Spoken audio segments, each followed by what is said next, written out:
there it is. We're live. We're here? Are we here? Are we there? Welcome Hello? to Route 66. Wait, first, can you hear us? Oh yeah, make sure. Oh yeah, we probably should double check that everything's working.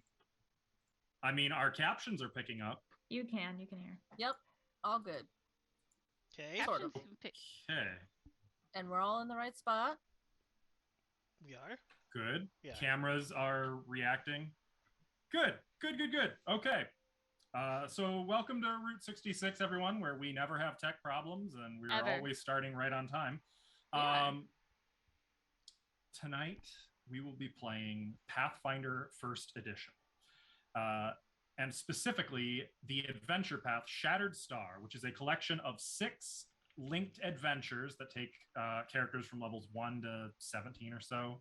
And each of these adventures is sort of able to stand on its own, but they all tie together into a single overarching narrative. Tonight, we will be playing the late part of adventure number 5, Into the Nightmare Rift. And we're starting to see some Lovecraft fun. So that ought to be a little spicy for you. Ava, could you go ahead and introduce yourself, please? No. Okay, next. Hi, I'm Ava. I play Fea, the human witch who collects a lot of things from a lot of different sources. It's probably nothing to worry about considering most of it is dead and probably won't come back to life. Very big probably, though. Petrol. You can't drive yourself to the supermarket. I've had a lot of caffeine, and sometimes I stream when I'm not at work, and I play games that I am very good at. I'm so good, I'm bad. And that's really it about me. And I have chicken nuggets in the oven. Like good chicken nuggets, or? Well, yeah. Are they dinosaur shaped? No, but they're not air good. fried. They're air fried. Okay, that's passable. It gives it a nice crunch when you put it in the oven. So. All right, I gotcha. I'm on board with that. Mm-hmm. No criticism. Alvin, would you please introduce yourself? I guess I can, since you asked so nicely. Thank you. Maybe next time I won't. But I'm Alvin, I'm playing Olak, the half-orc war priest of Gorum. I like it because it's a very simple equation. Bad guy, sword, bad guy. What does that equal if you add bad guy to sword? A very happy Olak.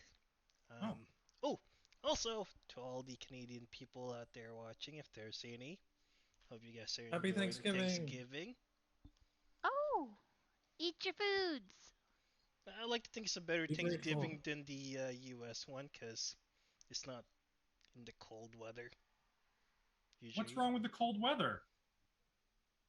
What's wrong with cold weather with hot food and a food coma? I love cold weather Thanksgiving. Because then you can have the Thanksgiving dinner in a not so cold weather. What's the benefit of that? I mean, I have Thanksgiving in not cold weather now, so. Well, I was going to say that maybe you aren't the right one to say that's defend the cold. Only part of the United States that has that. Yeah. Thank you, Alvin. Give us some random bit of trivia. What do you got today? I don't know. Tell us something. What's something that you've never actually said out loud before? Oh boy. I'm very confident on what I'm doing right now. Fucking mood. Thank you. Ashley. Yes, I'm Ashley. I play. I never said that out loud. Sayoni. Don't worry, I haven't either. She is a human sorceress. She blasts. Blast plus blast equals everything's dead. And when I'm not playing Sayoni, I play Cora on Sundays. You know, she's fun. Yep, that's about it. And when I'm not playing stuff online, I make cute little things and sell it at Pixelbound Studios. If you Google it, you'll find it. It's on Etsy and stuff. In celebration of the movie we watched recently, here's a llama. Its eyes aren't red like in the movie, but does it shoot laser beams out of its eyes? It can in your mind. Yeah. Yeah. Okay, that's what I thought. Yeah. Cool. And here's a cat to balance it out. That's it. Thank you. Perfect. Michael. Hi, I'm Michael. I play Lurk Logan, the personal life coach to Olok, the warrior cleric. He's doing pretty good, I think, overall. And well, you just gonna stare at these daddies, or you I want to rip tell off bad that top and puns hop on and in here? jokes and things. They're not bad. They're really good. Talk to people So- like I've never been more ready. Well, okay. How about this? How does a monk clock in for work? Jeez. They punch it. He uses a punch card. You're close. That's pretty close. Yeah. That's so smart. You can have an inspiration. It Thank you. hurts. Oh, can I have one too? Hurts. You can. Yay! Hurts so Actually, bad. you get 2 because you've been picked on a lot. I feel bad for you. Right? sweetie. Yay! Why don't you bring that juicy ass Thank you. over here and hop in Finally, Daddy's new whip? Saraha. Excuse me? Hello, I'm Saraha. I played Kyra today, and I also playing the Sunday game. When I'm not doing that, I stream sometimes. Also play games badly. Yeah, that's it. Can you give us a random fact about Alvin? About Alvin, Yeah. he is into Gundams. I don't know. No, that's true. That I- tracks. I think that's a true I fact. mean, my God, with how the did she know? shelf behind me. I mean that. Yeah. Good They call. didn't say Those it had could to be be a tank secret models. fact. No, I just said okay? a fact. There's 2 there. Technically, it didn't even have to be true. But That's true. Well, I said a fact. A fact. well, is you true. did say it. You did say a fact. That's true. I can work on making thank you. it true. And I'm Askell Archer. I will be the GM for the game tonight. I play all of the NPCs, the Lovecraftian horrors, the flying polyps, the lang ghouls, lang spiders, lang denizens, the dole, all that fun stuff, you know. Right. Dole Whip? Yep, the dole whip. True. Also the dole fruit cups. Not Forget sponsored. the beeholes. Those as well. Yeah, we don't have a-holes in this game. We don't have the budget for it. Only b-holes. Inspiration for you. Thank you. You're welcome. That's all I needed tonight. I also adjudicate the rules and take the adventure and present it to our players so they can play through it. And I do the best I can to adapt to their decisions and sometimes questionable actions, sometimes fueled by questionable dice rolls. When I'm not running games on Route 66, I am streaming on my own Twitch channel. And we'll be starting Luigi's Mansion 3 if I can get the thing working, or maybe Evil Within. You should bring up the thing you're going to do on Friday. The thing I'm going to do... What thing am I doing on Friday? What? The movie? The next... Oh, yeah. I'm also... I forgot about that. I'm also watching really, really, really bad B-budget horror movies with people on... who are in my community, such as Llamageddon or Sharktopus, and we are playing B-budget horror movie bingo. Should join us. It's a good time. You won't win anything except the pleasure of watching the terrible movie. You know what? I'm just going to go ahead and say it. Llamageddon may be the best movie I've ever seen. Oof. It's certainly the only movie that I've ever seen in which a man with a shotgun fisticuffed with a llama that could shoot lasers out of its He eyes. sure did. And lost. So that's us. If you want to be involved in the game tonight, chat, you can be involved by spending your gold pieces, that is your channel points, to purchase Chat's Blessings, which go in the lower right-hand corner, and our players can spend them to give a plus or -1 to any D20 roll in the game. Yeah, without any further ado, I guess let's get into the game. Alvin?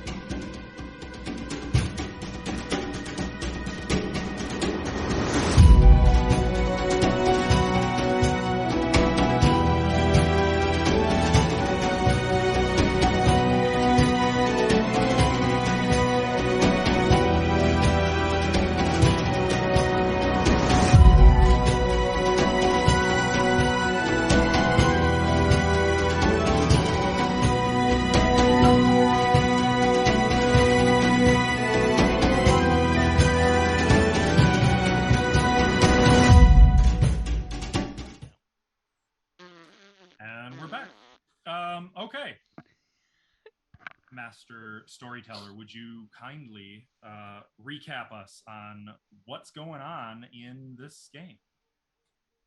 Oh, I can certainly try. Fellow adventurers, the last time we got together, we went down a really long hallway. It took a while. A really long time. And then we did the hallway, and then there was a hole. We went down the big hole, and that was fun. And we ended up in this really weird, spooky, Lovecraftian, terrible place. And as we started to explore, we thought we would be super duper clever, and we turned ourselves into misty, windy stuff. We snuck under doors, and that was fun. That's great. That was pretty great. It really was super clever, pretty fun. And then we found this big cathedral-like space, and there was this really terrible creature in it. It was really, really terrible. We did not like it at all. It did bad things. I do not remember what it was called. A plump. Polyp? That. Close. It's a toilet worm. A floating polyp or something like that. Yep. Oh, Ash. Something like that. Yeah, it was very Lovecraftian, and it was very terrible, and we did not have a fun time at all. But then it went away. Olak defaced another statue, went right up behind it and wrote Olak was here on it. Like, that's going to get him in trouble for sure. It's definitely going to come back to bite him. Totally is. Definitely Olak. I don't remember this, but okay. It totally happened. I was there. And then we explored some more, and we found another, it's like the third creepy pit in a row. Yet another creepy pit with like fog all at the bottom. Not in the bottom, it was like 30 feet because Ash had a big fight about it. No, Sione had a big fight about it. Sorry, my bad. And then we were walking around and we found all these little rooms and a creepy fountain and some cool inscription stuff. But then the good stuff happened. We were walking around some more and we found a really, really pretty skull. And our wonderful cleric, Kyra, picked it up and was all like, what's this about? And then the bad thing happened and it turned into like this weird, pretty demi-lich with pink eyeballs and stuff. Oh, and then magic happened and weird stuff happened. It was really a lot to take in for Lem, I gotta tell you. But there were spells, there were things, and eventually it went poof, and we got away from that, and that was pretty good. And then we went exploring some more, and we found, to me anyway, the strangest thing of all down here. We found, I think it's called a Leng goblin, a goblin of Leng. Cool. Definitely a goblin though. And this guy is like the hippest ghoul goblin like on the planet. I don't even know what was happening in that conversation. Anyway, this guy really wants to go home, and apparently he can't go home, and his brothers and sisters are home and they eat people, but he told everybody, well, he told us that if we help him get home, he'll make sure that we don't get et. And we didn't believe him for a while, and then I guess we decided that we did. And then we decided to go explore some rooms, and that's where we left off, I think. Mm-hmm. He told us about some of the rooms. Yes, you guys have identified all of the rooms linking to the silver pit here. So that's where we're going to pick up. And it's worth mentioning that you guys have come down here seeking out the legendary dragon, Kadril Costa, who has the last shard of the ancient relic you're looking for. And you know that she resides on the other side of this portal in Leng. So, as Moorcroft kind of hangs back, following you back out into the silver pit room, what would you guys like to do? Did he was leading us to a tell door. us? Yeah, did he tell us like which way to go, or No, he told you he would give you the ritual once you were done exploring the place. You guys said you wanted to check out the other rooms first. That's right. Yeah. That's right. And he said the electrical room was bad. Yeah. Electrical room is bad. Where the what did he call it?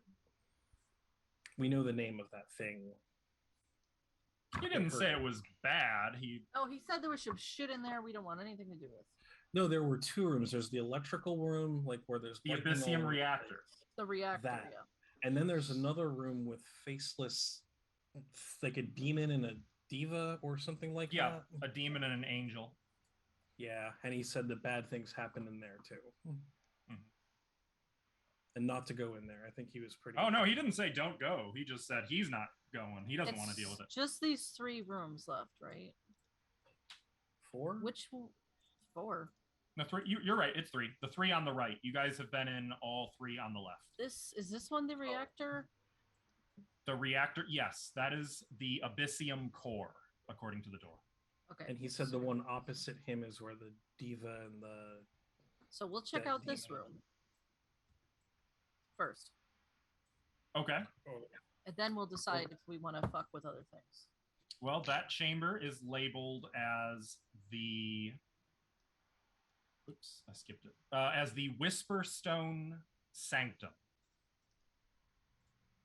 I open the door. Try and stop me. Okay. The door opens easily enough. Doors, I should say. Beyond, you see a relatively plain room, which has only a single feature. An ovoid, 6-foot-long tan stone that floats 2 feet in the air above a 3-foot-high riser. So it's kind of almost at eye level for you guys. Can I do the thing? The side of the strange tan stone features a faceted gap as though some sort of key could nestle within. I put my key in it. Sorry, that's the wrong game. I have spellcraft on that thing. It is radiating magic. Very, very powerful magic. So Okay, you could. Here's my spellcraft. Actually, it wouldn't be spellcraft. This would be knowledge arcana. Because it's not a single spell or a singular magic item. Pretty sure the bonus is the same. So it's 34. Okay. It is potent divination magic coming from it. I can't see what it is with our arcane sight. Correct. Because it's not a magic item. That I thought I could. It doesn't have to be items for that. Or so basically, it can give you a bit of a gist, but it's not as specific because this thing is more of just like a magical aura, not a specific spell. So I guess you could try to determine how it works. Okay, I see. With spellcraft? What kind of spell did you say it was? Divination? The school of magic is divination, yes. Yeah. Okay. What if I cast Identify on it? Isn't this an object, though? It is. Well, then wouldn't this... This is not a magic item. It's a magic effect. So would... So you could use spellcraft to try to identify how it works. Okay, but it won't be as specific as like just getting a magic item card. Okay, I would like to do that. That's 35. Okay. So studying this, you get the sense that it's some kind of information repository that can be accessed with the appropriate key. What kind of key does it look like goes in there? Something many-faceted. So not a traditional key at all. Maybe some kind of a stone or a large object in such a shape. We have not found anything like that, I don't think. Does an iron stone have facets? They do, but they're too small. You're talking something that would be probably maybe the size of a human head.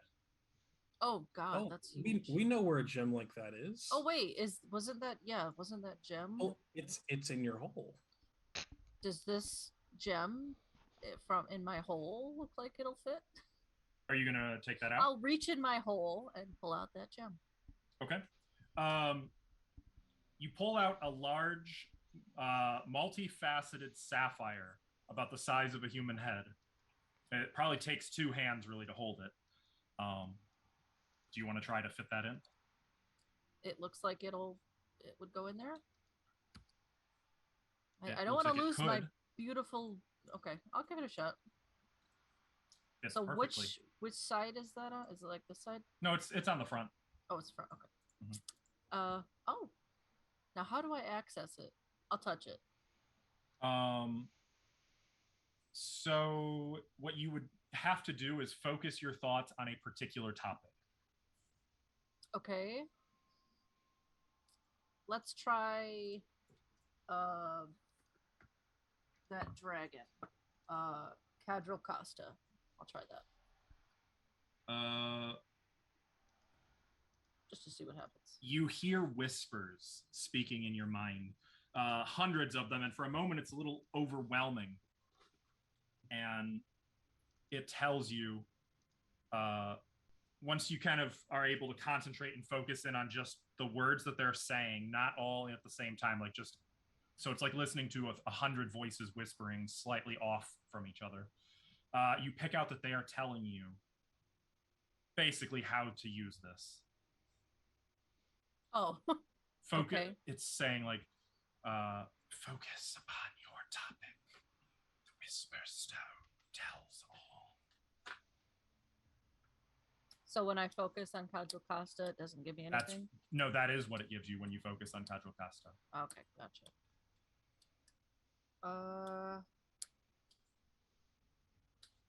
Does it work? And I will further add that your understanding of this knowledge repository is that it is based on memories put within it by its creator or creators. So it likely contains knowledge from whenever it was made. I would like to focus on the creators, like who they were. Okay, make a knowledge history check. You can do this untrained. Oh, I'm trained in history. How dare you? 21. 21. Okay. You get a sense of like air whistling past you. Not that anything is, just that it like visually, you can hear it sort, maybe not visually. In your mind, you hear or feel this sensation.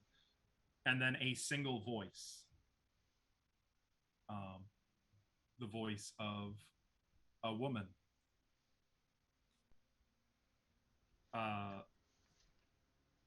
Saying, I am the priestess Mesmalatu. This is my Whisper Stone. Mesmalatu? Mesmalatu. No R's. There are no R's. Got it. Mesmalatu.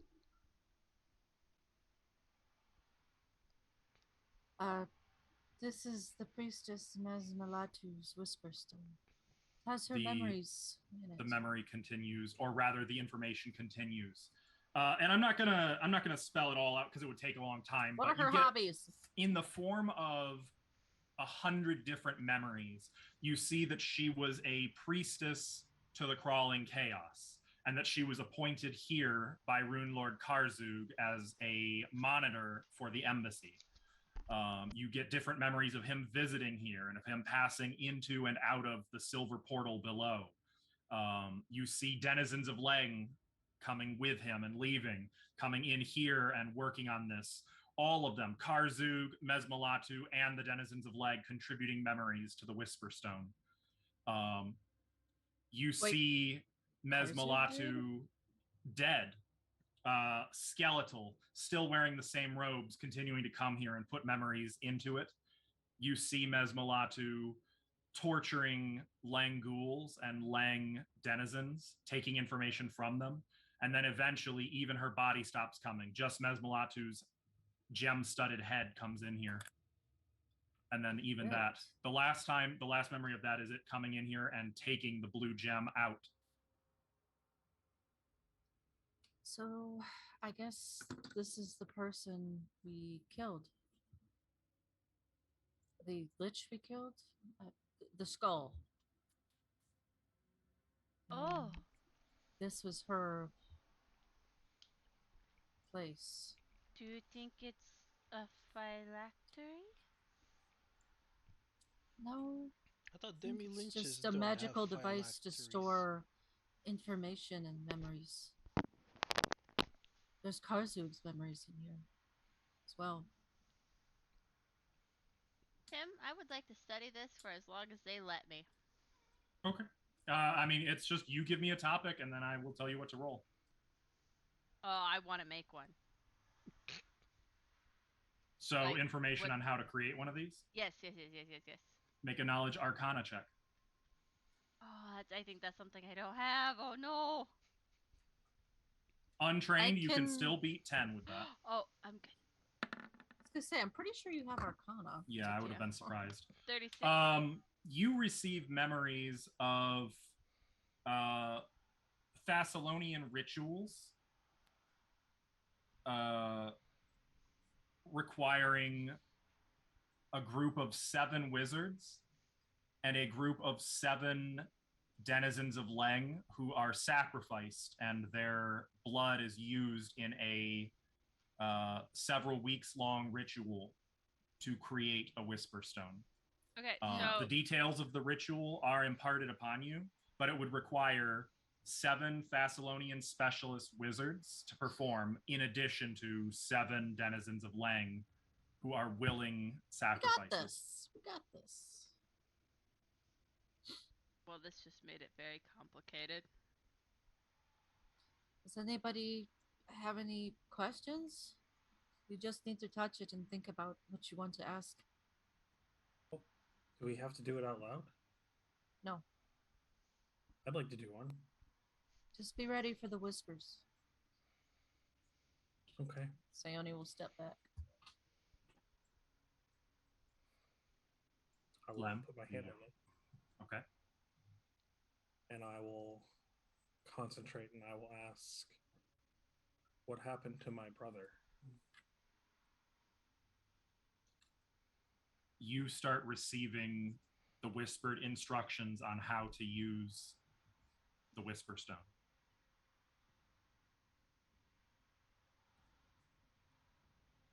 Kind of giving you what Sione said, but more drawn out, more detailed, but nothing that you don't already know. All right. Good luck. You gonna have a go? It has to be things that the memories they would know. If you want to ask it anything about this place. Kyra, I know you had visions. Do you want to ask it about any of it? Let me just check my notes here. Yeah.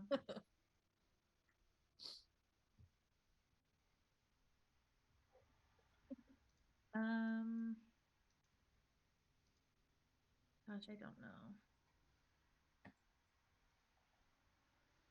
The vision I had makes less and less sense the more I think about it, so I don't even know what question to ask.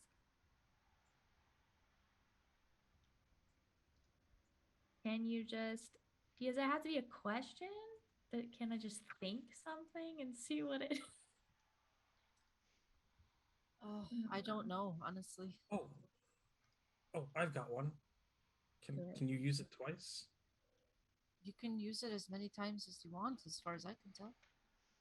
You asked it about the dragon, right? I did. It doesn't know anything. Okay. Can I try again? Go ahead. That'd be all right, Kyra. I mean, if you want to have a go, I don't want to get in your way. No, go for it. I will put my hand on it and I will ask it where the Shard of Sloth is.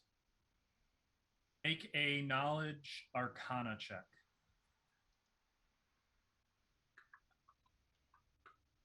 Arcana? Knowledge arcana, he says. Where?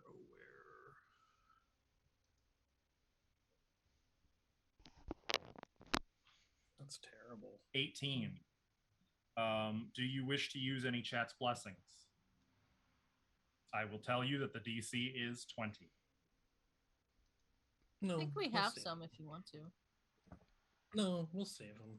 Might need some for something more useful. You want me to In disintegrate that more case, stuff? I with need it? you to make a will save.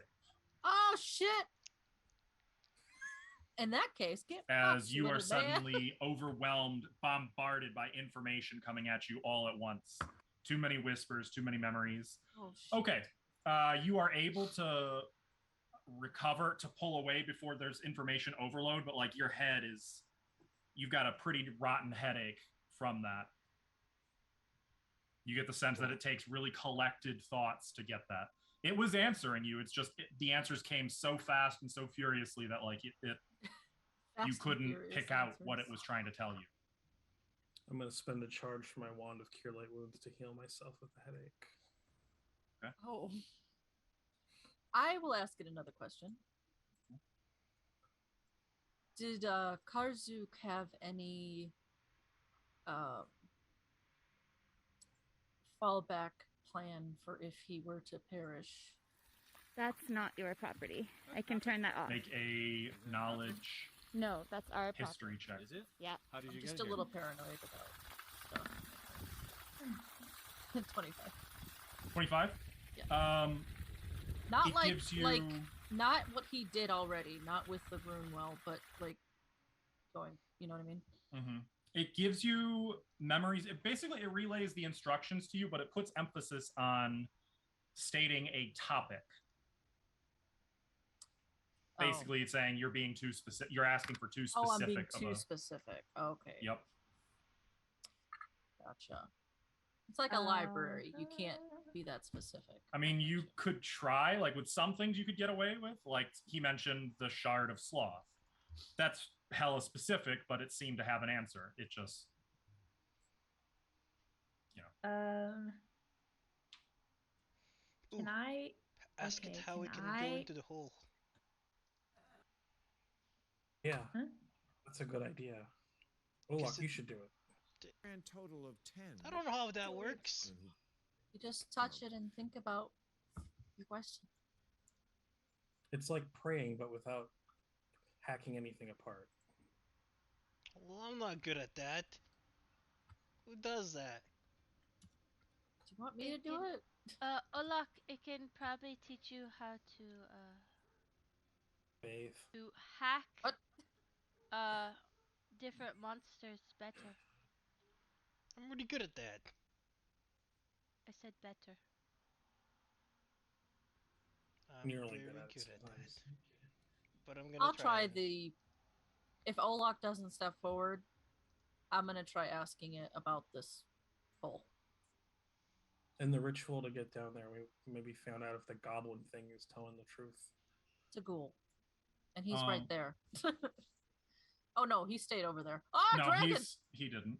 I don't see him anywhere, so I'm not sure. No, he's still with you. Okay. Make a knowledge arcana check. I can't fail this. Should I?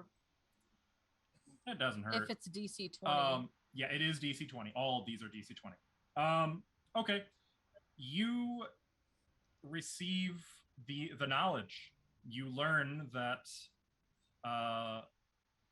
the portal connects to, or is a two-way conduit designed to connect the material plane to Lang and created by the use of a bowl.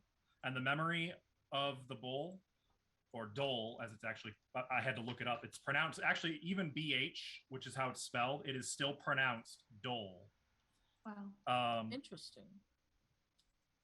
You find that they used a dole, that Karzug personally dug one up here on Galarian and forced it through his magic to tunnel into Leng. And then he trapped it within that tunnel so that it can't get to either side ever, but it will protect both sides of the tunnel. You find that he created this fountain as a means of going to Leng. But in order for the fountain to work, it requires a creature not native to Leng to perform a specific ritual, which it then goes into. How to do it? Yes. And this ritual requires the use of either a nightmare or plane shift spell. once cast, or I'm sorry, to cast the spell while pouring a handful of Abyssium Powder into the fountain and casting it on the fountain. Jesus. Once this has been done, anyone wishing to pass through the portal must partially or wholly immerse themselves in the water and then leap into the silver mist. While on the other side, simply passing back through the portal or descending into Lang from the Temple of the Crawling Chaos, either method will return you to the fountain. So right here. Mm-hmm. While anyone who attempts the silver mist without this procedure, you find, is to be fed to the dole. And so there's a dole down there. Yes. Yeah, and what you are shown is that the dole is a worm several miles long. Oh, Jesus. It's like, what's that game? Centipede? Wait, it's like miles? they kept playing Centipede. Mm-hmm. Big enough that there's no way to really kill it. You could if you were really big. Something? I will relay that information. Oh, yeah. Yeah, that's the stuff. Yeah. Oh, good. Really glad you guys were able to figure that out. Now, we already we shook on it, so we're still good, right? Yeah. Still, you got some of that our little, powder for bargain? us? Well, about that, no. But I do know where you could get some. Why don't you I'm a problem solver. Yeah. It's a little out of my reach, but somewhere you should be able to reach, no problem. As powerful as you guys are, and I mean, you guys are just. Could you just stop for just a second? Kyra, were you going to ask it something? I was thinking about it. I think I want to ask if it knows anything has to do with Saren Ray and the Nightmare Realm. Whatever. Saren Ray's relation to the Nightmare Realm? Yeah. Just concentrate very hard on it. A really, really vague something. If the memories know, then I don't think that would work. Yeah. So that's what I'll ask it. Yeah. What has Saren Ray ever had to do with the Nightmare? So you get the directions fed back to you. Oh. If you want, though, go ahead and make a quick knowledge religion check. Okay. Oh, and that Okay. 20. It occurs to you the exact date isn't well known, but Saren Ray is one of the newer gods. It's possible she was not yet a goddess when Thassalon fell. Wasn't that just 1,000 years ago? 10,000 years ago. Oh, 10, right. Wrong game. Yeah. That makes sense. That's what I thought. Yeah, worth asking anyways. You know. Can I have one more go? You can have as many as you want. I would like to ask it how the Abyssium reactor works and what it does. Knowledge Arcana check. I'm going to use this opportunity to use my Lore Master and just take 20, please. Okay, you can do that.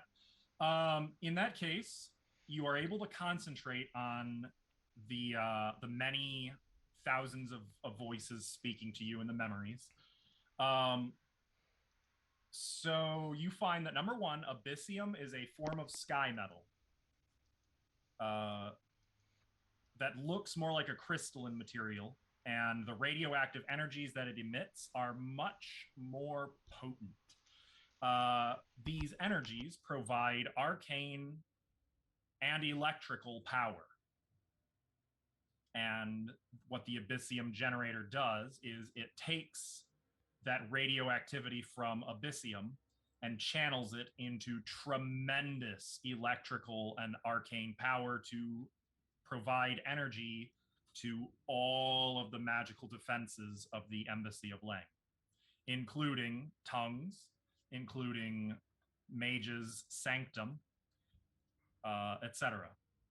And you find that the decision to use Abyssium was decided upon because it makes the reactor damn near indestructible.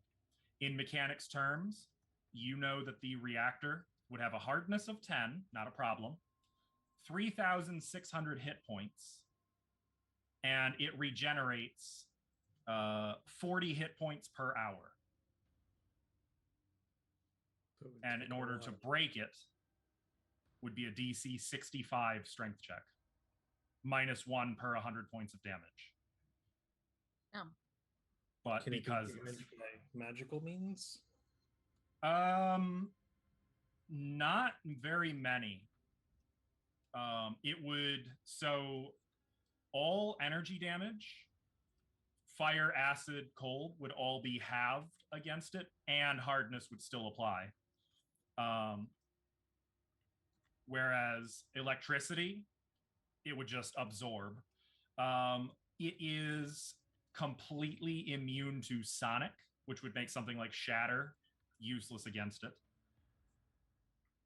Generally speaking, the only way to really destroy it is through a fuck ton of adamantine weapons or tremendous strength. But also, any physical contact with it at all will generate a powerful electrical spark. So hitting it, each hit would do electric damage, or if you each strength check would result in some electrical damage after the fact. Would I be able to intuit, like I've seen Sione do her eroding ray and things that affect objects a number of times. Would something like that have an effect on it? Would I understand that? You would know that it would affect it. However, 3,600 hit points, healing 40 per hour. Sione would run out of spell slots long before she could destroy this thing, and it would be fully back. I beg to differ. I think that's pretty unlikely, sir. How dare you? Her eroding ray whittles away. It's like a chisel. Given enough uses of the spell, eventually it would work, but it would take days probably. So what we need to do is get Sione like 7 wands of eroding ray. And do I know anything about the Abyssium Powder that we're going to need and how we might get it? You know that the creation of Abyssium energy leaves a tremendous output of Abyssium Powder. And you don't know what becomes of this powder, but there's a strong likelihood it's probably just all over around that generator. Okay. I will continue to hold up my hand to the little goblin ghoul guy. We can get the powder from the room as long as we don't touch it. The reactor itself should be in heaps and piles. Yeah, I mean you're right, and when you're right, you're right. You're a knowledgeable guy. Obviously, you're using the Whisper Stone, which I didn't really account for you figuring out how to do. Right. But there's this one other little problem that periodically the generator seems to be unstable. So every now and again, it'll electrocute you. Every now and again. I mean, it might not, but it might, and you know, it could be a little perilous for some. We can do something about that. See, I knew you'd be equipped to handle this. Okay. Let me see if I have it prepared.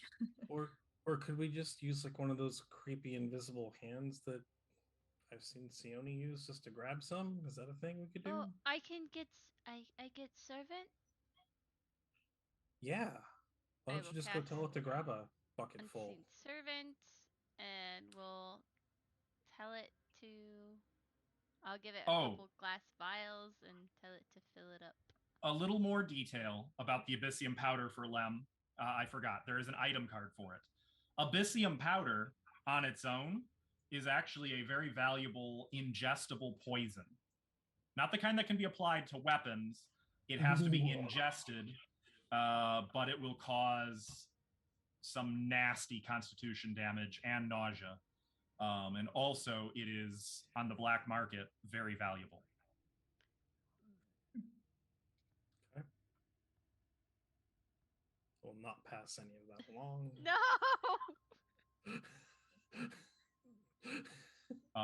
But for your benefit, it would be worth about 900 gold per dose. And to buy it would cost twice as much. Yeah. So about that unseen guy, is that a thing? Will we do it? I did. I said I casted it and gave it a couple vials for it to fill it. More if necessary. It can't really do that unless you have access to said powder. Go over there and get it. You guys don't see it. Well, of course not. I'm not over there. But my servant in this room over here. The servant can't. You can't send the servant somewhere you've never been and have no knowledge of. I thought it We'll would open be this door. Never mind. I had a bad image in my head. I was wrong. Okay. Just open that door. Go to the reactor. Moorcroft, once again, is going to kind of hang back a little bit. And he's going to fold his hands, clasp his hands in front of his waist patiently. Pushing these doors open, you've got quite a sight. A column of blue-green crystal rises out of the floor to nearly reach the room's ceiling 30 feet above, which would make this, by the way, the biggest chunk of star metal likely on Golarion. To the left and right, additional blue-green crystals protrude from the walls, and flickering bolts of lightning arc back and forth from these to the central crystal. The entire room vibrates with a thunderous humming sound, enough that it makes your teeth hurt.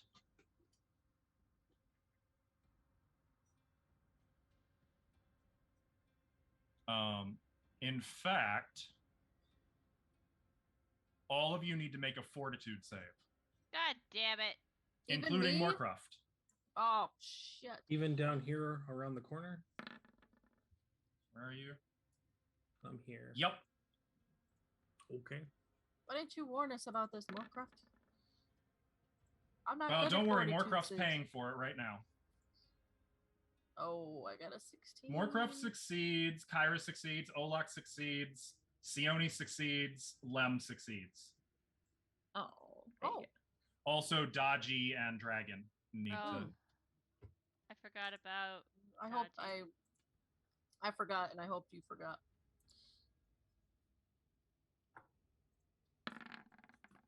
You guys are about to be really pissed off at me. Do you want to use a chat's blessing for Dodgy? Do I need a 15? 15 is the DC. Yeah, I'll do a blessing for Dodgy because he's expensive to bring back. So, Fea, you suffer 1 point of Constitution drain. Oh. Okay. Not damage, drain. Okay. And also, you are staggered. As, in addition to the hum, potent radiation begins leaking out here, and Moorcroft kind of lets out a yelp and is going to move basically back to where he actually is on the map, back over to here. But everywhere in the whole chamber, as soon as those doors opened, that hum started shaking and vibrating everywhere where you guys are standing. I'm just gonna close that door again. Closing it back up? Yep. Okay. What? You can see Fea. What is that? Struggling, and after you're only staggered for one round, Fea, before that passes, but the obvious Constitution drain is going to stay. How do you get rid of that again? I would put it in as a temporary penalty in the Constitution score. I already have temporary buff, but what I mean is how do you get rid of it? you would need greater restoration or heal. I think you need just restoration for drain. Yeah. Let me double check. You could be right. But on an unrelated note of every kind. Yep, restoration will do it. Fea's gonna walk all the way over here. Yeah, Fea looks like she just came out of. I mean, she's irradiated basically. There would be Geiger counters ticking around her right now. Yeah, Olaf she has radiation sickness. Olaf didn't prepare. We have a wand of restoration. There's a spell for this. Protection against radiation. Oh. Yeah, but Fea doesn't say anything. She looks sick as she moves away from the door. She just pukes a little and then walks away. You look fucked up. Kyra will go over to her and just kind of give her a look over. And by the way, one thing I should have mentioned, all of you who made your save would have been sickened and taken no constitution drain for 1 round. So everybody was affected, but only Fea was. But I'm sorry, I should have mentioned that. I only just now discovered that. Continue. I'll just do like a little medicine check or whatever. Or what is it? What do they call it in this game? Heal. I no go there. Did you send your thing there though? Did we get the stuff? Servant, get It powder. is a standard action to do so. Servant, get powder. And you guys are going to have to open that door first. Yeah, what the servant get damaged? Kyra, you've actually seen people like this in the country of Numeria, where there's these weird technological items that come from. You've heard stories of radiation sickness from there. You know of radiation. You know the basic premise. You would know that a restoration spell or better would be required to fix the damage. Okay. Then I will tap her with my wand of restoration. And for you guys' benefit, with restoration, it will fix all of the drain, but only on 1 ability score. So if that affected multiple ability scores, you'd have to use multiple restoration. But okay, cool. In this case, okay. So Fea, it's fixed. All right, and then I'll go back over there and hold the door open for your unseen servant, I guess. Since what's everyone else doing? No, I'll do it. Olaf's like, no, I got this, bruh. I got whatever.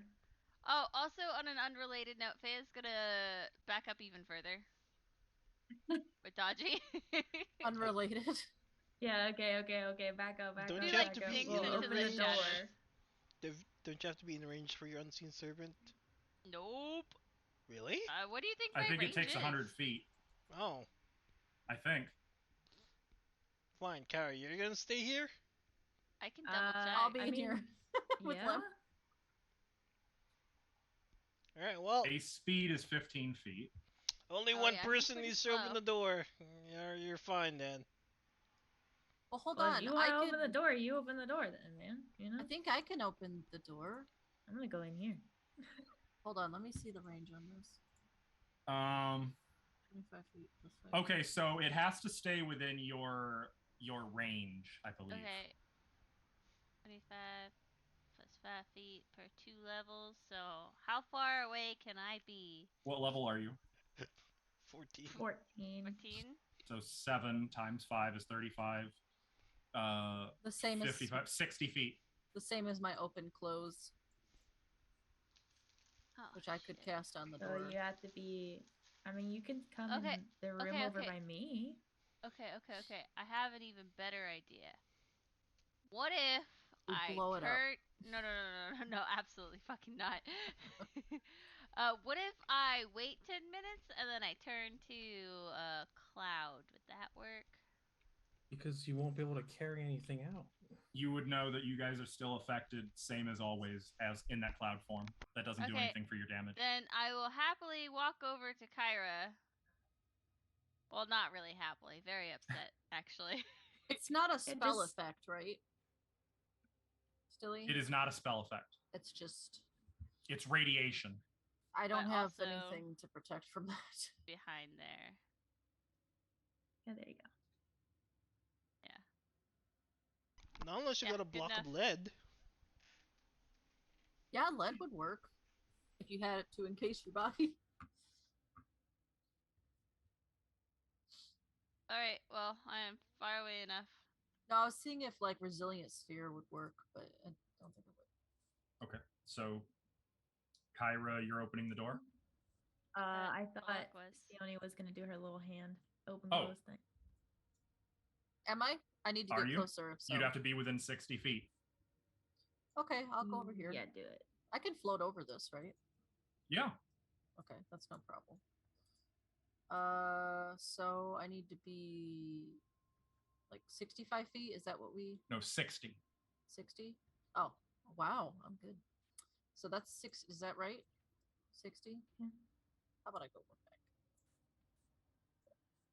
We're like, we don't want this door at all. Yeah, I will cast open close on the door. Okay, the door opens. Immediately, I need Kyra, Sione, Fea, Daji, and Dragon to make. No. I left Dragon back. Oh, you left her. Okay, then not with Dragon. Lenny. With Lenny. With Lem. Yeah, you wish. I need you guys to make fortitude saves. What? I shut the door. Fuck. No, I need it. No, I won't shut it. We need it. And Fea. 26 for me. I'm getting there. Holy crap, Jen. Yeah, I know, but that's the one I most want to see. You need to leave Dodgy. Ooh, okay. Okay. Yay. All 4 of you are sickened, but not staggered, no con drain. So immediately you feel that vibration and it makes your stomach churn. I will be ready to close the door when Fea tells me. Fea, tell me when to close it. So you're casting. Oh, I already cast the servant. Okay, so what are you telling it to do? Go get the dust from Go get it. Sphere. Here's your broom and dust. Where? So it would be. Where did you cast it? You were in here, so it would be. I'll assume like within your line of sight. So here. Okay, so it goes 5, 10,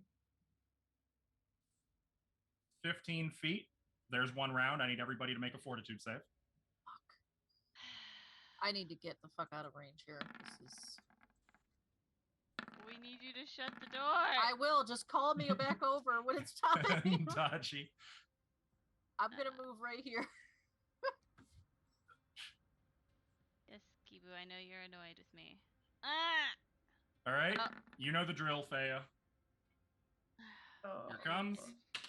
You take 4 points of constitution drain. Oh god. You know what happens when you hit 0? You die. You go into a coma. That's fine. No, if your con drops to 0, you die. So next round, also Fea is staggered. It goes On this round, I stab 5, yeah. 10, 15. And now I need to roll percentile. Why? What's that for? Don't worry about it. Stop it. I'm worried. Okay. Now I need everyone to make that fortitude save again. Even me? If you're where did you move to? Oh no, you're good. You're excused. Okay. Oh god. Stop it! Stop sucking it, really! And on this round, can I use my wand of restoration on Fea? Do you? She said that before that you rolled I had on said this. that before we rolled. She said it. Oh, then yes, you can. So Fea, you've been healed that, but you're taking another 3 points of constitution drain. So effectively, you heal 1 point of your con drain. Fea is like just puking in the corner right now. Like, Yeah. she ate something real bad. It's going to use its action this turn to pick up a handful of. So how many you gave it? You can give it 2 vials. So it has 2 vials. It's going to fill one of the vials. This doesn't feel very good, guys. I need everyone to make fortitude saves. Hey, Fea is not built for fortitude. I got a +6, man. You guys could have just walked in and picked up 2 handfuls by now. Right? On that one. I was leaving it to them. Oh, and that one still fails. Okay. Fea, you take 1 more point of con drain. Kyra, you take 3 points of con drain. No problem. It's going to use its action to pick up or to fill the other vial. We're so Making smart. Saves. Okay, I need everyone to make fortitude saves. Hey! Is that accounting for the con drain? Yeah. I Okay. gotta do. Just make sure you don't forget what your con was. I'm not a peasant. I have it written in notes, okay? Peasants always forget what their con is. Yeah. Sorry, I'm getting there. Okay. My sheet is a little bit slow. Okay. Still good. It is going to move back toward the door. I have one more percentile, one more round of fortitude saves. Sione, you can just see the 2 vials right in the doorway. It's almost out. Okay. Move.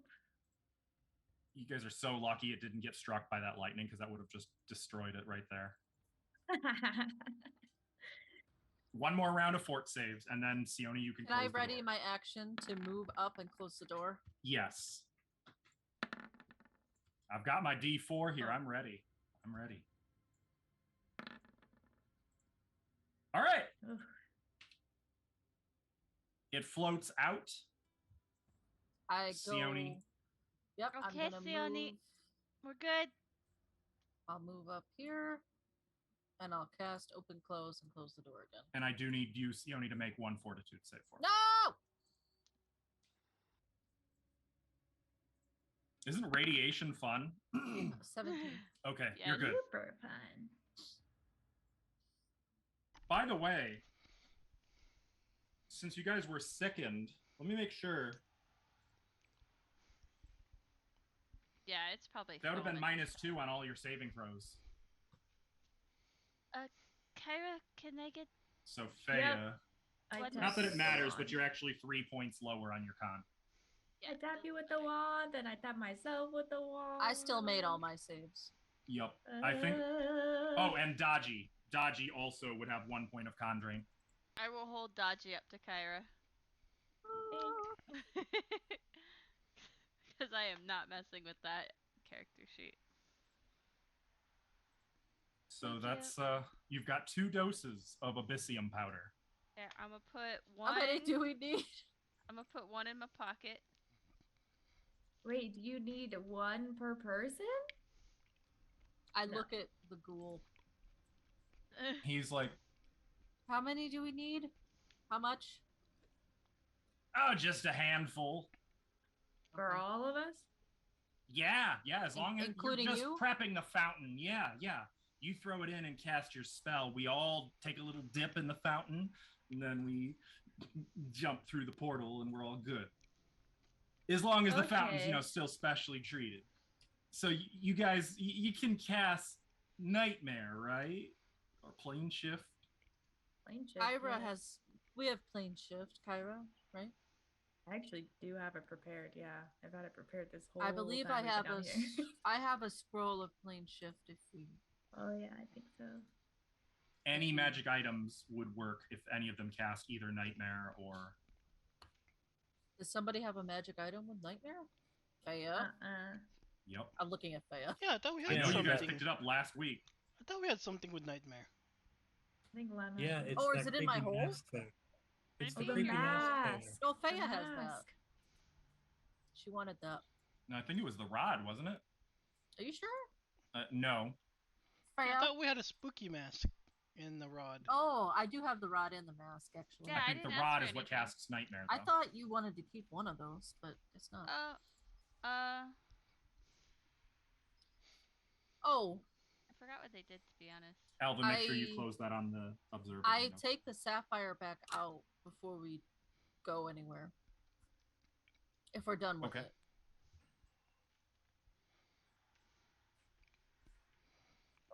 And remember, that was the one you had identified as worth about 15,000 gold. Yes, I have that written. I'll put it back in my hole. You know, I could have probably just walked in there and grabbed more of that powder. That's You what can, we were saying.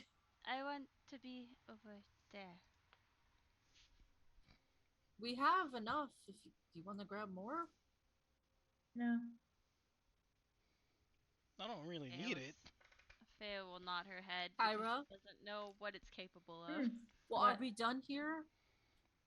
Do you need anything else? We don't need to go in that room up there. No. Like, I don't think so.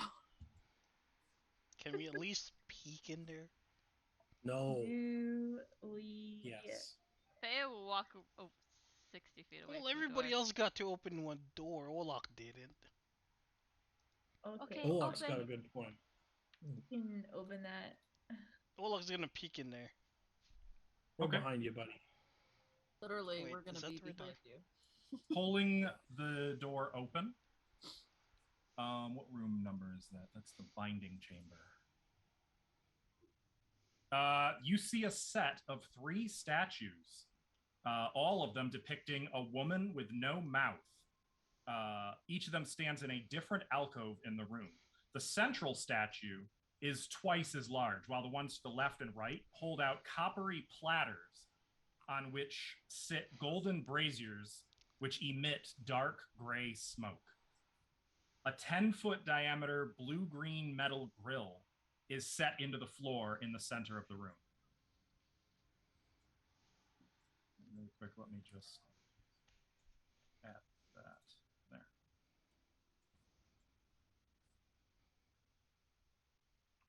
Wait, so there's no demon or... The room looks angel there? empty.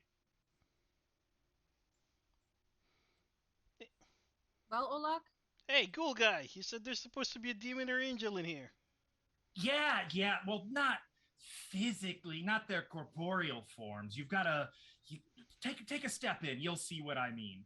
But I hope you have thick skin. You know what? Screw it. I'm stepping in. Ah! As soon as you walk into the room, you see in the northern center that is being held by the statue, you see the face of a foul, leering, pig-like creature materialize. While in the smoke above the right-hand statue, the one to the east, you see the androgynous but beautiful face of a divine being. Both faces blink, and then both of them start yelling at the same time. One of them saying, you, please, you must look at me. Look, come to me, talk to me. Do not pay him no mind. And at the exact same time, the other one, no, don't listen to that one. It's not what it looks like. It's a trick. Come talk to me. I can help you if you help me. No, the Nefeshni speaks only lies. Please set me free, and I will help you.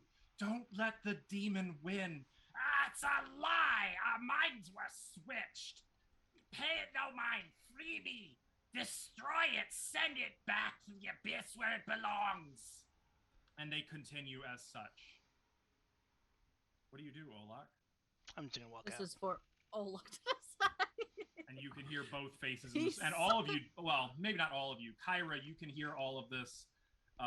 Actually, probably only Kyra. The rest of you can just hear kind of a mixture of shouts coming from the room as Olak leaves. See, it's like I said, real hurtful. Wait, did they insult you? Not yet. Wait, are they going to? They insulted me when I went in there. I mean, I can insult you now if that makes you feel better. I would prefer not. Thank you, though. You're wonderful. Wonderful. Shall we get going home, then? I guess. Yeah, why not? And you can still hear in the room behind Olak. Oh. Wait! Don't go! Please! Set me free! They're gone, you buffoon. You've ruined it for both of us. I'm gonna go in there. Can I set both of you free? They're both quiet. I'm gonna step back in. Step in behind him and do a sense motive. Can I set both of you free? It cannot be done. The only way to free us, and the angel picks up, is to destroy one of us. The other will go free. Simply dump out the ashes of the one you wish to destroy, and the other manifests. But don't fall for the demon's trick. It's a trap. What if I dump Destroy the angel. Both of your ashes? No, it would be best not to act impulsively or hastily. simply destroy this treacherous, deceitful demon, and I may go free and help you. And Kyra, it's difficult to read since there's no body language. It's just faces here. It sounds impossible, but there's a note of desperation to the demon that is unusual and a lack of profanity, whereas the angel resorting to insults is also odd.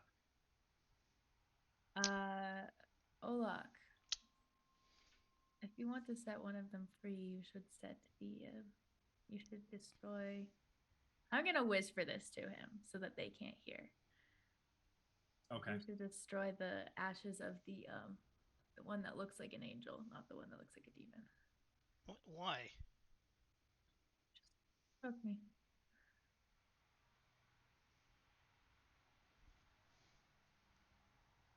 Are you sure I can't destroy them both? Well, let's start with the one and see what happens. Fine, but I want to double check. Did I cast a spell already? Yes, I did. I'd like to cast with the You have decided extended then. rod. I want to cast a spell. You will first. free me. Arasite. And as you're casting this, they continue bickering. Don't listen to that treacherous. And your eyes begin to glow, and you can see a powerful aura of good and evil coming from each. Oh, interesting. I thought he beat Wait, your game. both of them? Mm-hmm. Maybe he did. No. Okay, does one of them have lawful or wait? Neither has law. Both have elements of chaos. Wait. And if you want, I'll allow you two to do a quick knowledge religion check for. Actually, probably Olak would be the one that would make the most sense. So Kyra, you know them to be an astral deva and an Alfeshni demon. Olak, you also know this, but you know that astral devas are traditionally neutral good, whereas Nalfeshni are traditionally chaotic evil. Yeah, I don't remember their the auras angels are being all messed up. chaotic. They are Wait. both giving off auras of chaos, evil, and good. I heard both of you two are pretty good at insults. How do I look?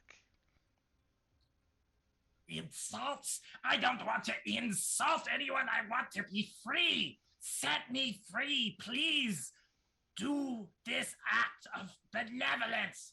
A trick, a simple trick, and I will not resort to insults, please. I have my dignity.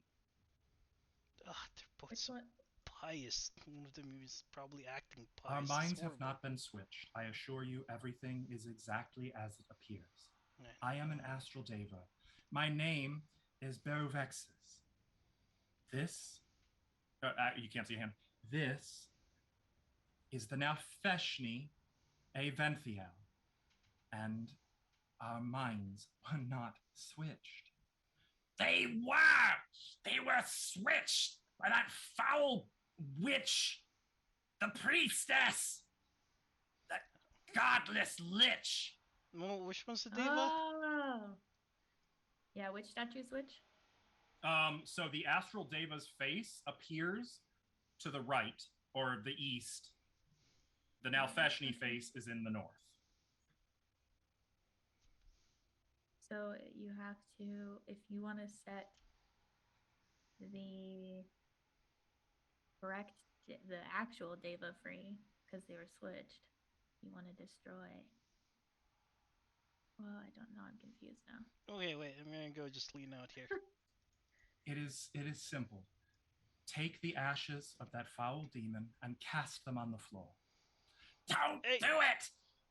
Sione! He will betray you! What?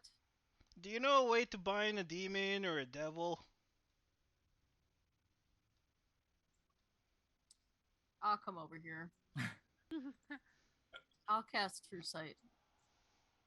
Oh. Well, you see only smoke.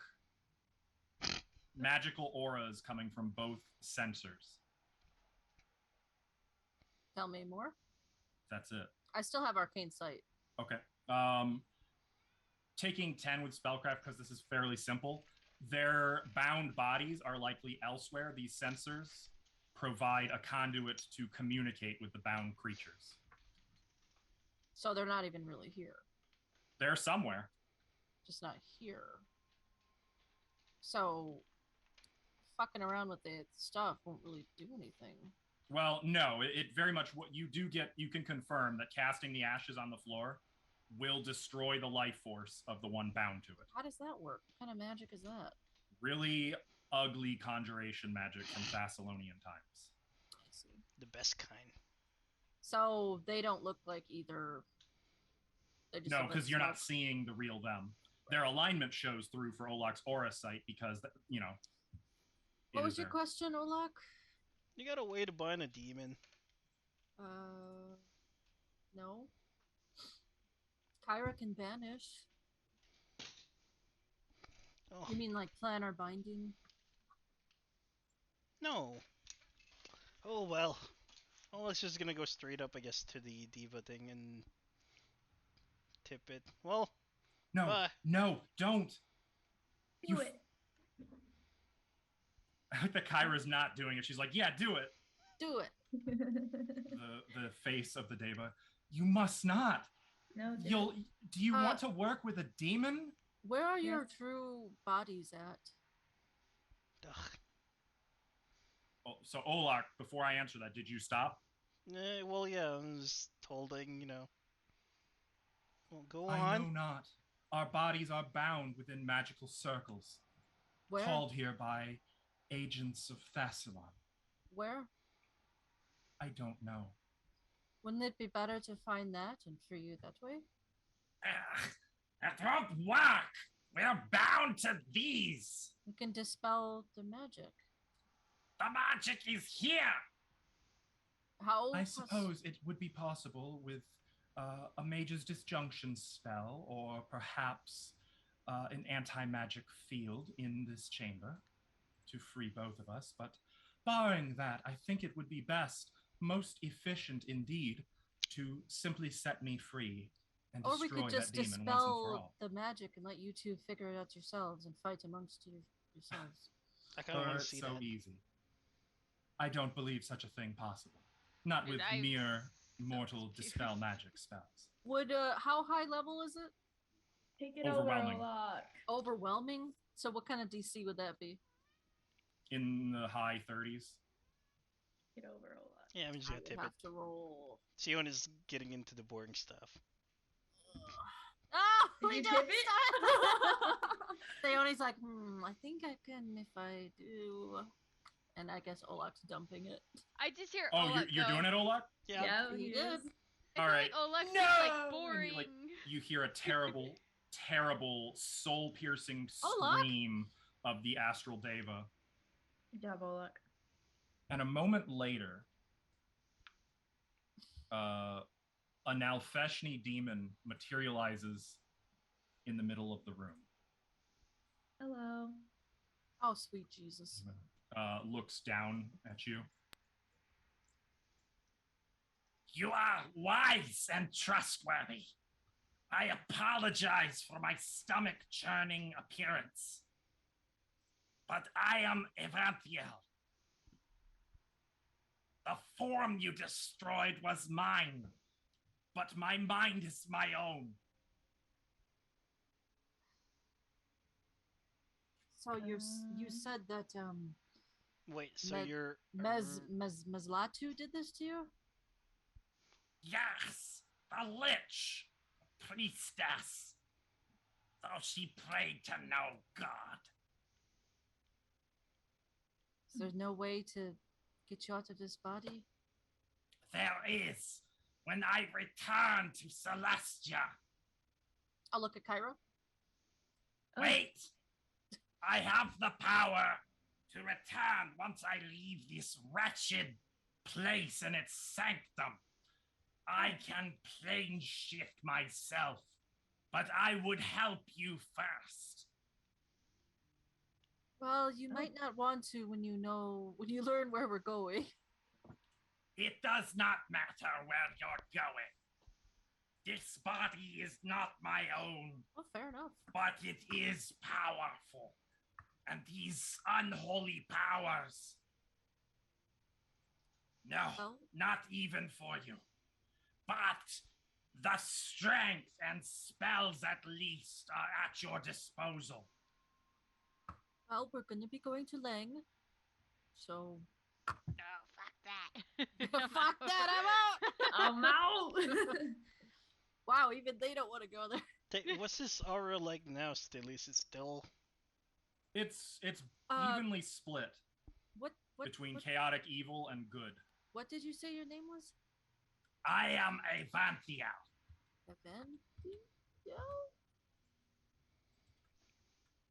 No, I'm spelled. Damn it! Oh, whoa. I did not spell it right. That's not a demon name. No, it certainly is not. Can I do a check? Can I do a check? I am an astral deva. Yeah, he's in got the service. Now, I know not. Religion? To On the what? name? I'm gonna check the name out. Sure. History or religion? Either? Religion. No! Okay, never mind. My max is 10. Faye would have gotten closer and listened in, by the way. I'll do that name check. Hey, no hard feelings about the comments I made earlier, right? I will not forget your cowardice, ghoul. Is this one with you? Yes, he is. He's helping us out. And I'll be out of your hair just as soon as I can. Not the first time I've worked with an Alfeshni, but definitely the weirdest. Shall we be going? He would scare him so badly. Yeah, a little bit. Well, I guess we can get going. Yes. If everyone's ready. Are you satisfied with the door you opened, Olak? Yeah, no, not really. I kind of want to see what, You got to dump ashes on the floor. What do you mean? He's gonna help us. Well, I'm pretty sure I the demon did a probably would religion have check helped on us that too. name. An Alfeshni would never help. He means only to betray. A demon of greed. They would have harmed you and probably taken my fair body and done horrible misdeeds across the multiverse. Question. Probably right on that. Are you the type of deva that does dreams? No.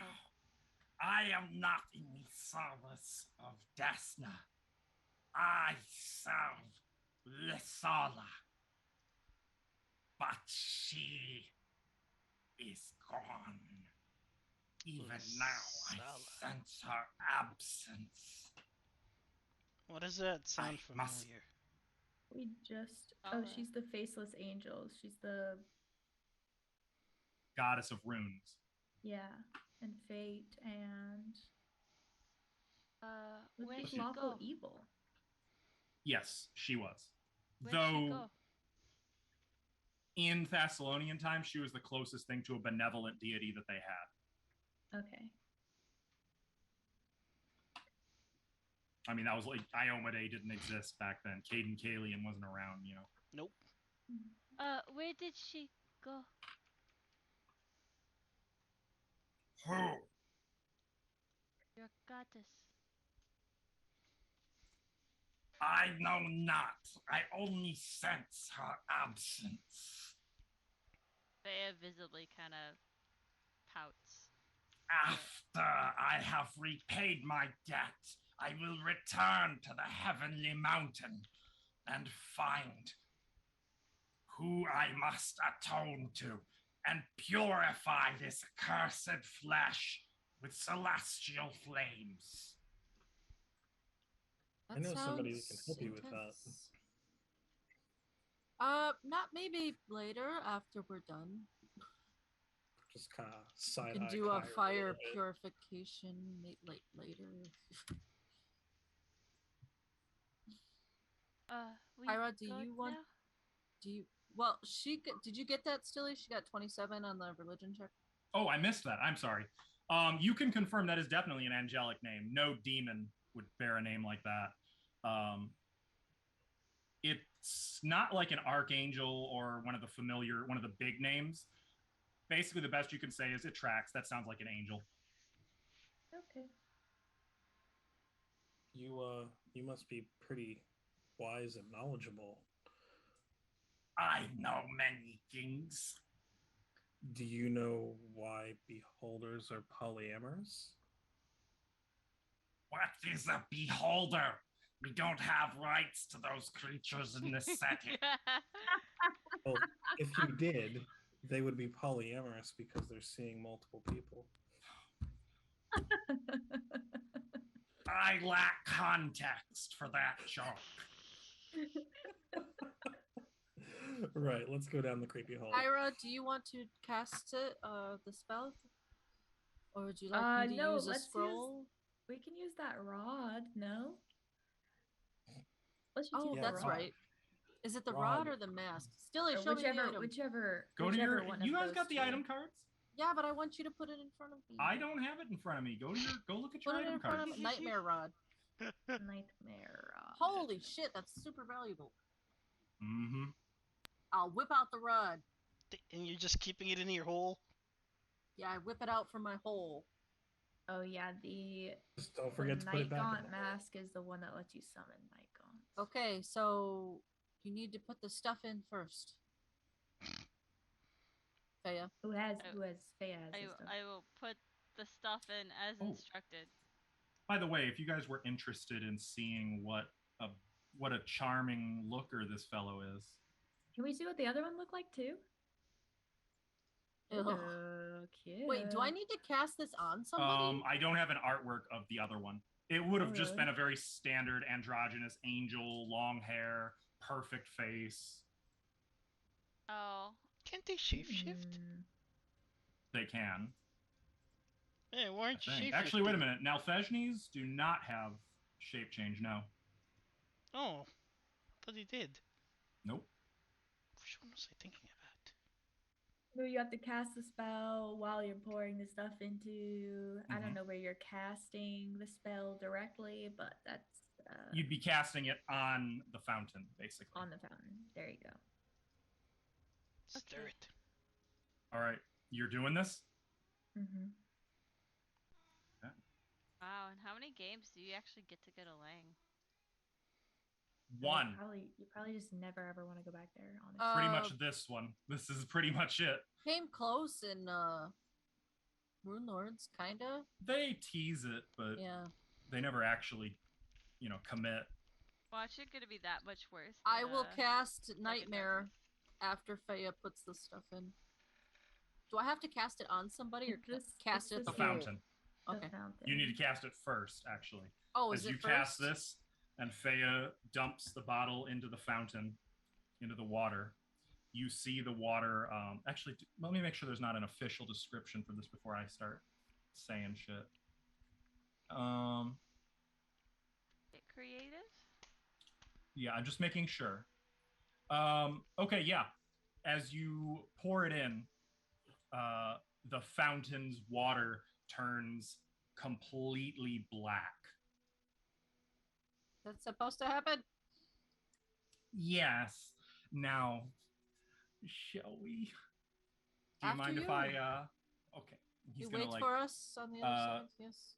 Stick his arms up to the elbows into the fountain and then splash it onto him. And you can just see this dark water dripping off of him for a moment. Ugh. He's gonna walk backwards and then just fall back into the portal. Oh. Disappearing into the pit below. I follow after him rather quickly. Same. With your aura sight, you are seeing immense levels of evil radiating both from the pit and the fountain, by the way. With your true sight, Sione, you are seeing, or with your arcane sight, there is overwhelming levels of magic. Like we're talking 25 to 30, level 25 to 30 wizardry, like above Rune Lord levels of magic. Can I emanating also from all of this. cast a spell on myself before I jump down? Yeah. Gorham's armor. I make my armor spikier. Okay. All of you who are attuned to magic, which is actually, now that I think about it, literally all of you, can feel the very air crackling with the power of the magic here. And it's not an entirely pleasant sensation. Is it worse than being radioactive? Yes. Not to your No. health. It's like being completely submerged in dirty oil. Oh, yeah, that's not It bad. feels awful about you. Like, the more arcanely oriented, so Kyra probably gets the least of it along with Olak. The more arcanely oriented you are, the more potent and intense the feeling as it saturates every part of you and leaves you feeling almost like naked and seen, if that makes sense, by things. And you can hear, as one by one you guys leap into the pit, you can hear a distant wail cry that and a rumble that shakes the very walls. And I'm supposed to award you XP as though you slew the Dole. So for fun, you guys want to see what that was worth? Yeah. Yes. And what that fight would have entailed? Do you have a picture of the doll? I do. 102,000. Holy shit. There's what it looks like. But miles long. Oh my God. So all we'll get to see is like just... Well, I take it back. That's the real dream catcher worm right there. I mean, if you look at it, there's a building on its tail. Is that what that is? Mm-hmm. A tower. It's got to anchor itself to something. That's not even its tail. That's just some of its body. You can see its body continues after all those coils around it. You can't see the back of it.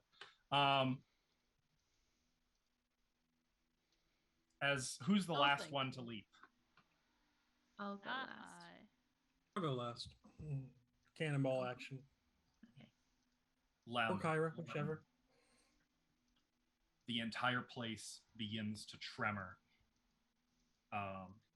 You can see electricity arcing up and down the door on the generator across the way. And as you leap into the mist, you just an instant of falling sensation before you're engulfed by a white cloud.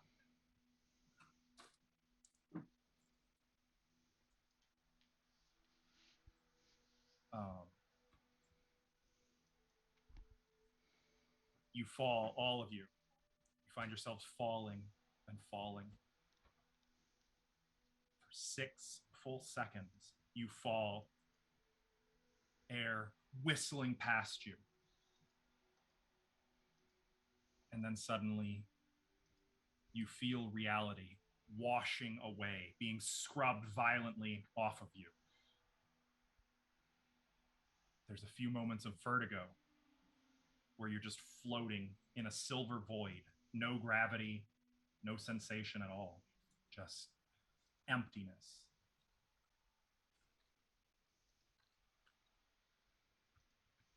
And then you feel something move and kind of turning within the void. And you can see each other just hanging, Lem at the top of you. Each of you, as you kind of turn, you see a coiling, writhing shape measuring thousands of feet. Its writhing body slithering slowly toward you. It opens its great, immense mouth and lets out a mouth the size of a small village and lets out this terrible, awful cry that pierces through you, leaving you feeling naked and afraid, exposed, completely vulnerable and helpless. And then the mist part, and you feel stone beneath your feet. And Arctic chill. The oxygen thin. So thin, it's difficult to breathe. An ice and snow-crusted shelf of land spans the open air, clinging to the side of a mountain cliff. Above and below, dark storm clouds roll, royal and obscure sight of both ground and sky. While to your left and right, the sheer black obsidian side of the cliff extends as far as your eyes can see. The frozen wind whips through the air, carrying with it a strangely mournful, heartbroken howl. A 40-foot diameter pagoda-like structure, its domed roof, supported by 2 thick pillars, is attached to the ledge via a short flight of stone steps, leading to a column-lined avenue, flanked to either side by 3 immense stone sphinxes. The avenue leads right up to the cliff face, in which you can see 2 immense 30-foot tall obsidian doors. And we're going to take this moment to pause and take a little break. We will be back after just a few minutes. I would encourage everyone to get some water, get some snacks, stretch, and we'll see you shortly. Welcome to Lang, everybody. Okay, welcome back, everybody. We are off break. What? That's your line. Okay, Yeah. but I don't actually know when you've brought us back. Well, you Alvin told me said- to put it back. He oh, said yes. well there. Didn't dare. Yeah.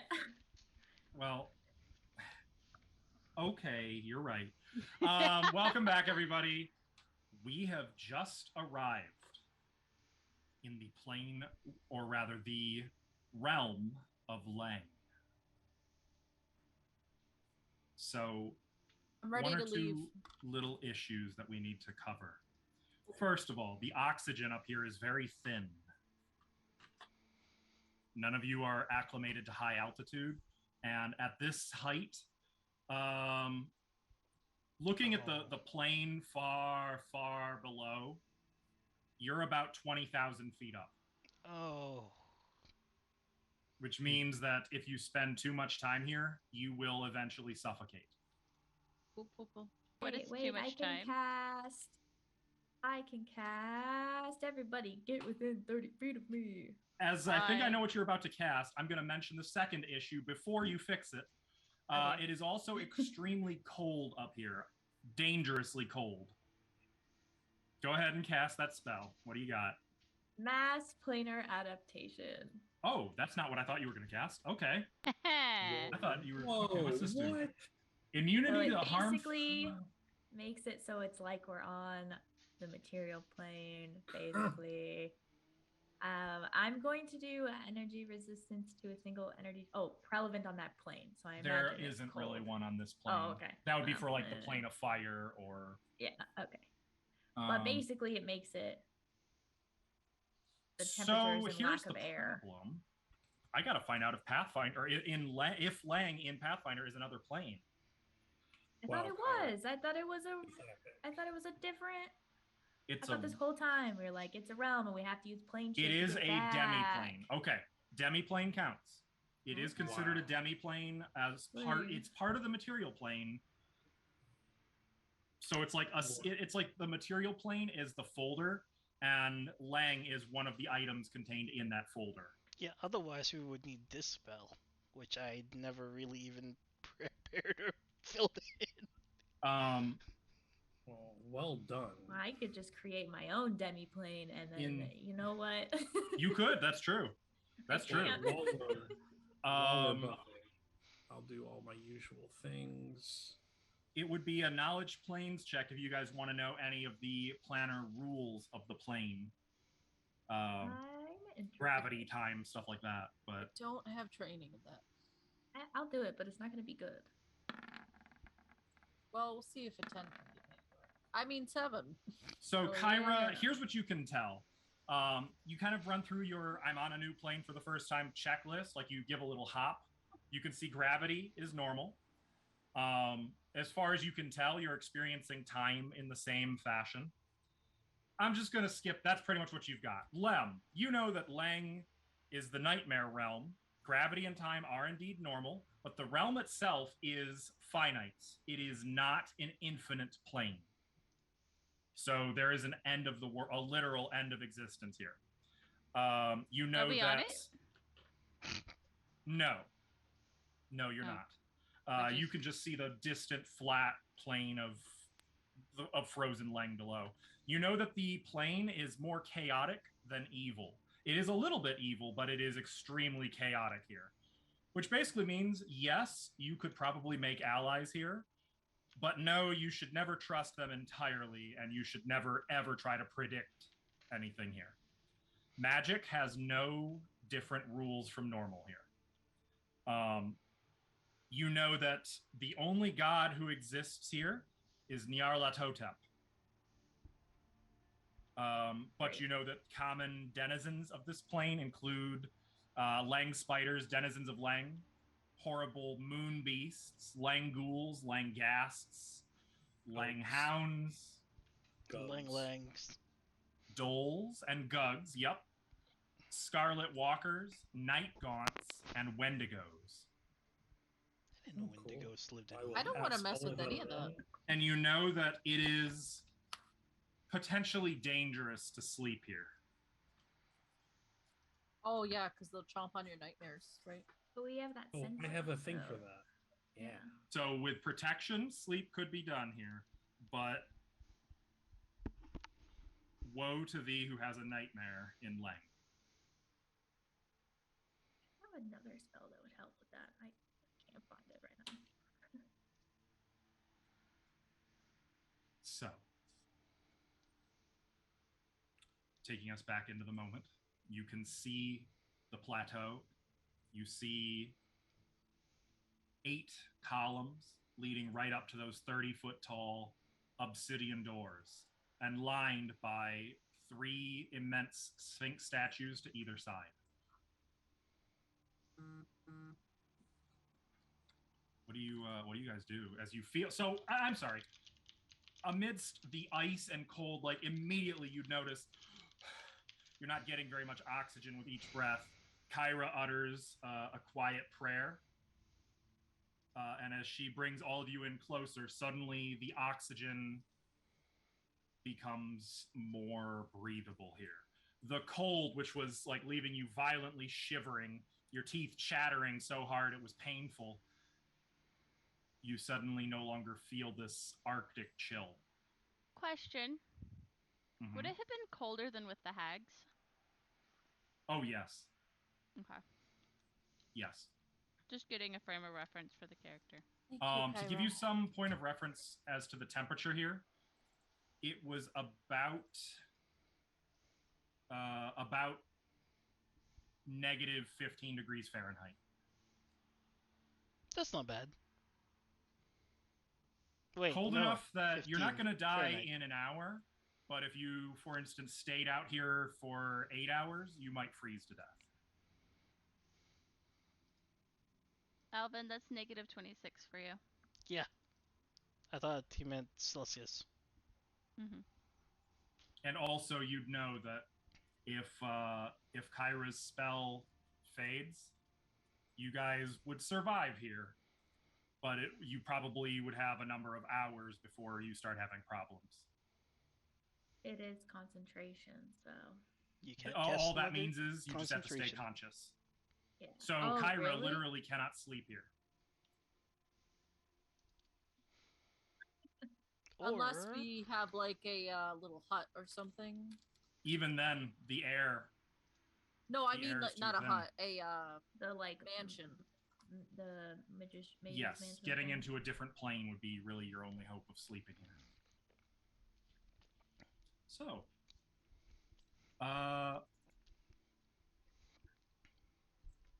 you can see Moorcroft has descended the steps to the plateau below. The Nalfejni is kind of still rubbing arms and just looking about the place with distaste.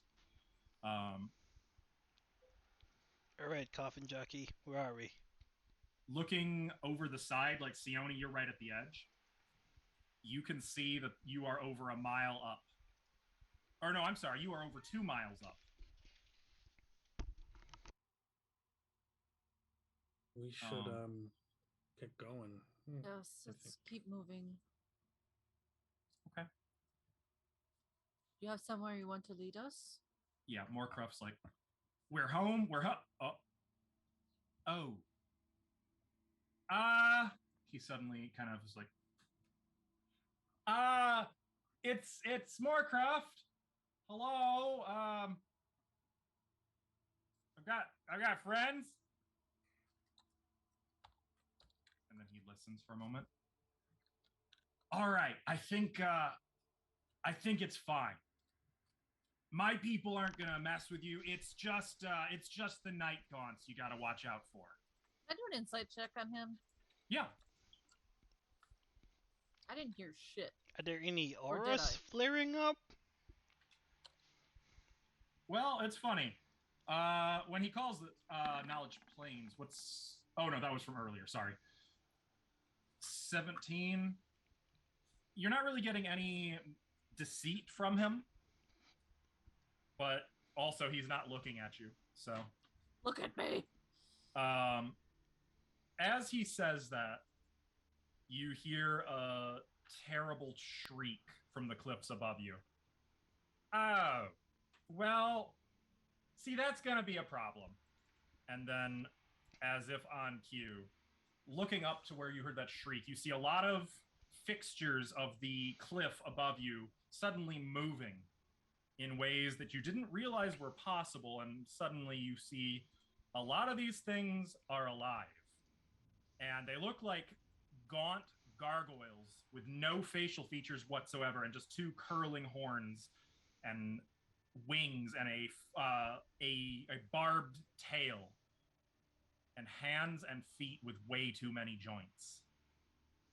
As they look down upon you, you realize, oh, there are quite a few of those perched up on the cliff, and they're all now looking at you. Okay. I'm going to be honest with you. I'm not with them.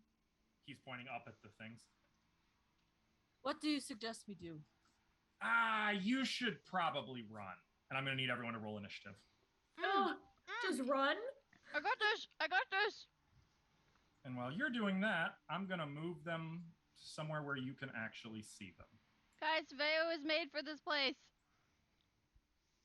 Hopefully. We're just gonna shadow walk the fuck out of here. That's a little meanie. Perpetual darkness here, right, Tim? No. No? Oh my god. There's shadows There's everywhere? so many of them. I mean, there's shadows. There are shadows, but... I mean, unless you want to go out over the 2-mile drop, there's not a lot of places you can go.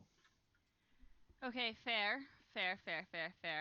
However, screw you. So does anybody have chain lightning prepared?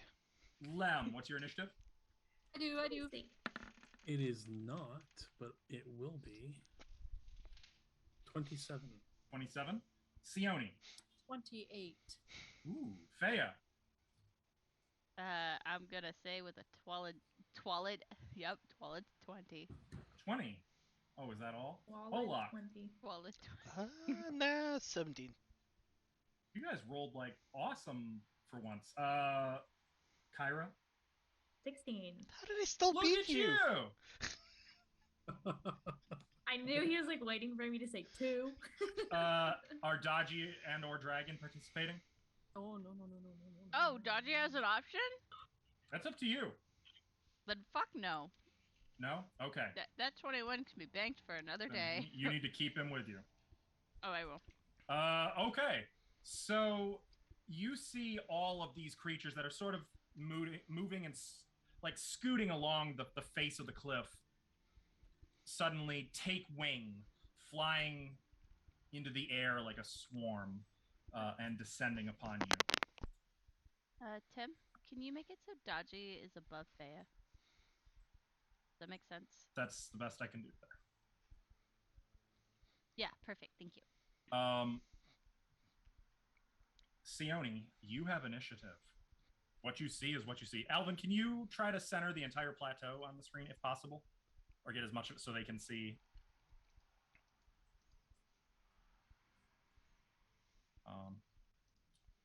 If it helps, hang on. Let me do this. I'll move the Nelfashni closer. That way, yeah, he's less important than. Yeah, that's good. Perfect. Okay, Sione, what do you do? Run, huh? We don't normally do that. I will float up 10 feet. And I'm gonna pull an Azula and like grab the lightning out of the air and go and cast chain lightning. Shit. Oh, okay. You actually do have chain lightning. I do have chain lightning. I thought you only just have fireballs. I have more than fireballs. Really? I'm gonna have to make a lot of reflexes. So You first, sure let's are. start with who are you targeting? This is the main target. Oops, I'm trying to ping this guy that I can see. I don't. And see I'm a gonna thing. hit all of them. Oh, that one. Okay, to the south. It's gonna hit all. You can't even see all of them. That's okay. So it then arcs to other targets. How many other targets? As many as I want. One primary target plus one secondary per level. And you're level 14. That will not hit all of them. Are you sure? Positive. Okay. All of them have to be within 30 feet of the primary target as well. Oh, of the primary? Yep. Fair enough. So Hold on. you're If gonna how get tall are these? towering, but I mean, where you're at now, you're above them. So I should be able to see all of these guys. More or less, yeah. Can I move? You don't need to see them for them to be hit, though. You just need to I know want they're there. to hit as many as I can. Well, I just need to know your origin target. I know. I want to. Can I move so I can see? Yeah. The dynamic lighting isn't letting me see what I can actually. Well, see. you don't actually need to. You know where they are. I mean. I want to hit the one that's gonna hit the most. Okay. Whatever that one is. I think it might be one of these. Okay, let me just move over here so I can see. Okay, so yeah, this guy right here. Okay. That's all I need to know. So I won't hit as many as I you've had got hoped. 1, 2, 3, Should be 5, right? 4, 5. Yep, it is 5. And can I ask too what the weather's like? I already mentioned it. No, it's I mean Arctic cold and it's dark storm clouds. Storm clouds? Mm-hmm. Can I change the spell I'm casting? Nope. Fair enough. So the one who your initial target fails his saving throw. So that one is going to take 51 points of electricity damage and is completely smoked. Oh. Now the two to the right, going from closest to him outward. Where's that character sheet? We have 1, 2, and then the two to the left. 1, 2. So the only one who fails is the northernmost target. And this guy who got a 10. That's the northernmost. And the first guy. Out of those four, yeah, the first one's already gone. Okay, well, don't forget about that poor guy. So lightning blasts from Sione, striking into the middle creature, and then immediately arcs outward in both directions, spreading, zapping each of the flying creatures one after another in twin lines. Don't forget, it doesn't matter, but the DC is lower on the second bolt. 2 lower. Okay. Just making sure. So that's you do take half they damage. do take 25 each. Yes. Hot dog.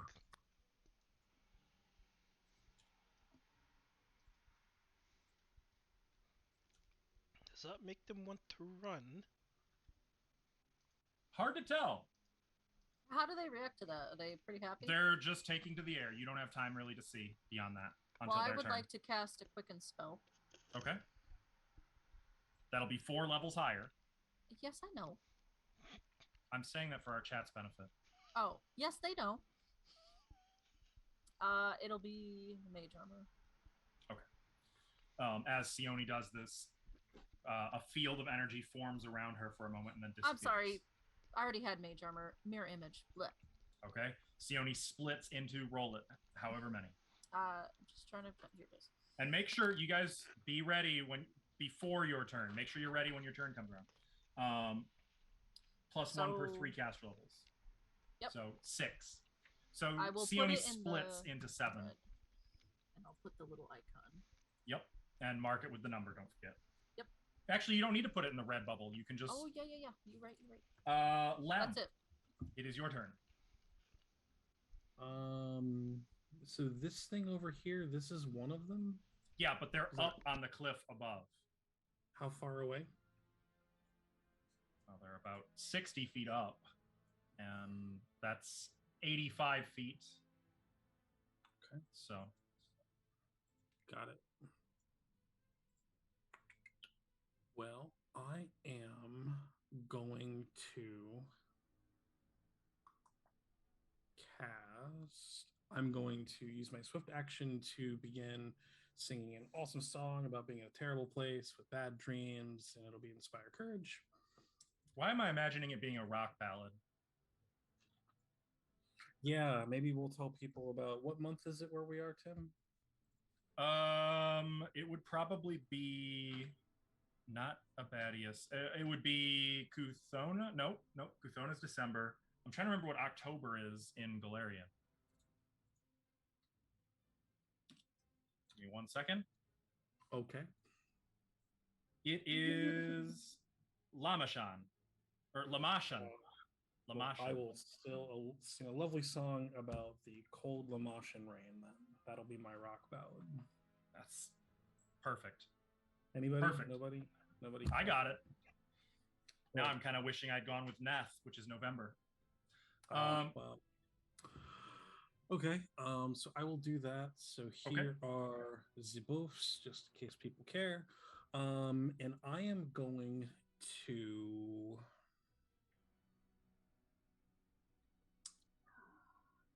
I'm going to cast Mud Ball at it. Okay. With my wand. Keeping in mind that it has no face. Oh, well... I clicked before you said, so... Yep. And the ball of mud launches through the air. Oh, you're way out of range for that. That's a 60-foot range. Oh, so it is. Well, it'll just plop on the ground. Okay. You shoot a glob of mud, or if you want, you could ready it to cast that as soon as one is within 60 feet of you. Because it looks like they're getting ready to dive bomb. That way good with that. It's not wasted. Yeah, that's fine. Okay. After Lem, who you can see is like looking at these things, readying a spell, Faya. Okay. Faya is gonna look at the Deva-bound devil-looking thing. Eventhiel? Mm-hmm.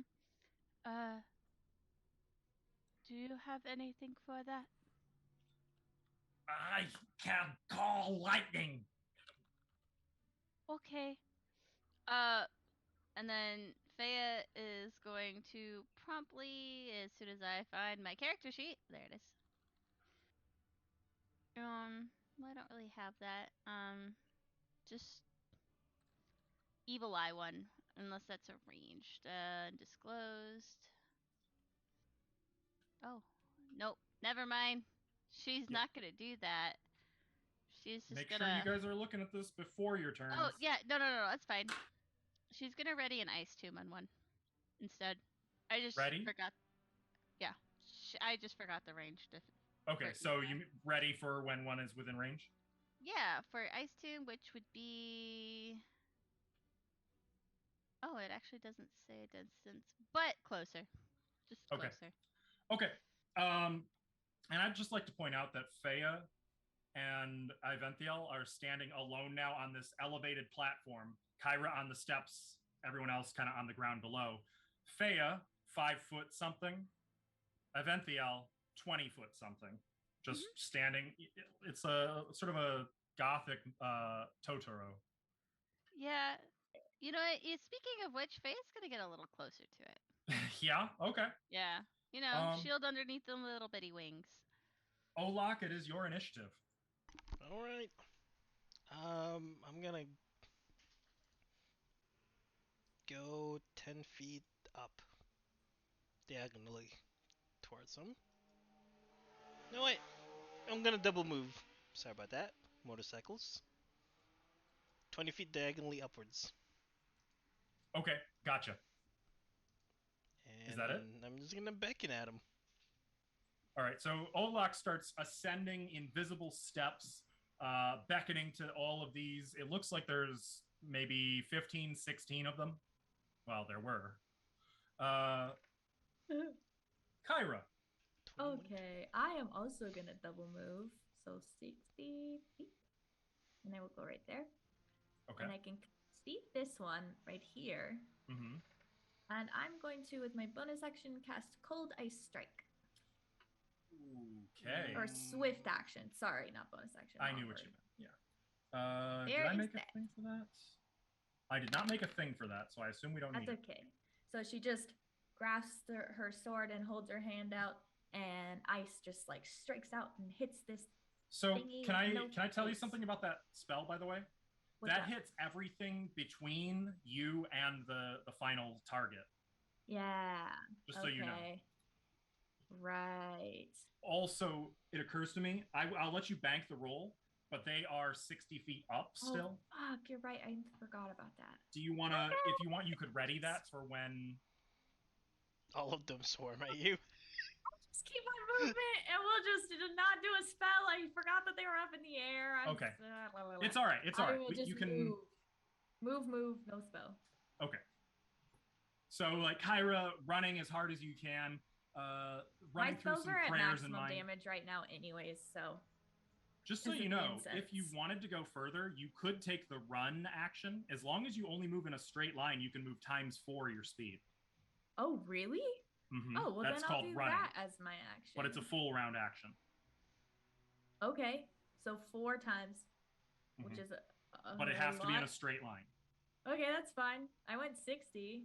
Yeah, so you could go all the way to the doors, or... Yeah, I'll go all the way to the door. Sure. Okay. There is sort of a shelf right here. You can kind of see like where the overhang would be. So you're a little bit sheltered. Yeah. Okay. Yep. Okay. Eventhial is up. The giant 20-foot tall pig demon spreads out its 2 little 3-foot long black cherub wings and takes flight. So you have just this little winged pig demon hanging in the air for a moment. It is going to lift off.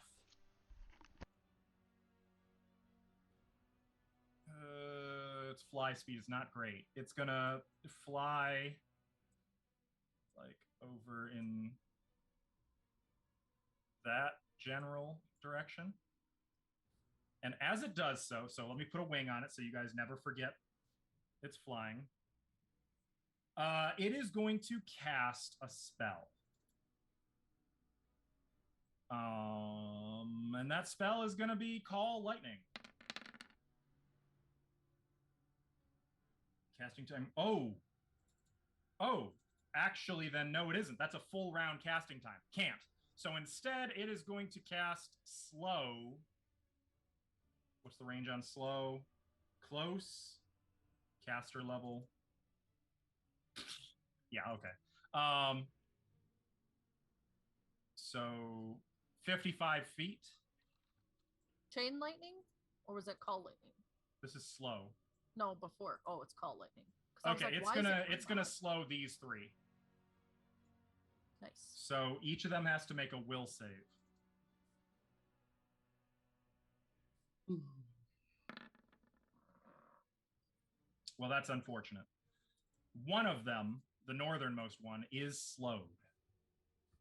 Is there a thing like the clock or something that I can use? No, I see restrained. All these fancy things and not a slowed token. I'm gonna have to work on that. Okay, well, that one is slowed. And that's it. Moorcroft. is going to take the run action. He's going to run right for the doors. Where you going, buddy? Kyra, don't let him leave. The night gaunts are up.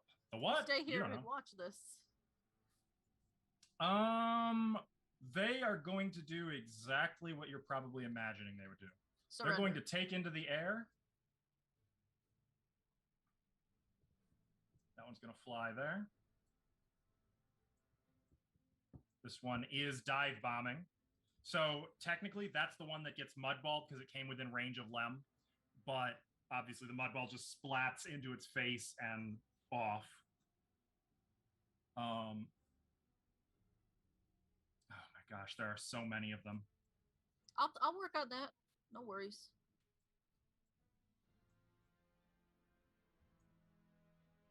No, I really wasn't expecting him to leave my side.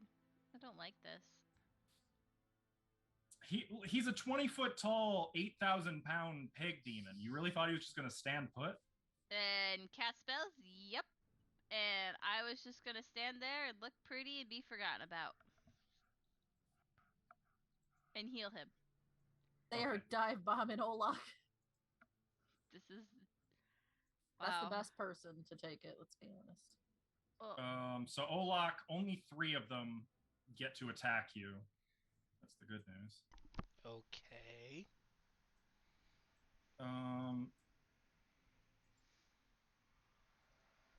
Some of them are going for Kyra. So, some people think this would be a nightmare, and I think to Olak, this is a dream come true.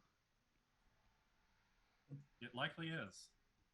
You know... Is that all of them? Okay, that was the move actions. So, fun thing, just moving to melee range with an Alfeshni provokes from it.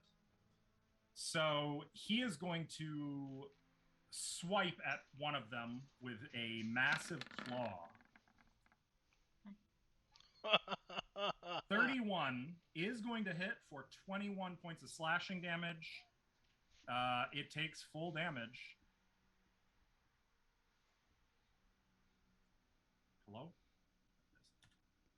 So he's just clawing at one of them in the air. Now, those 2 are each going to attack him.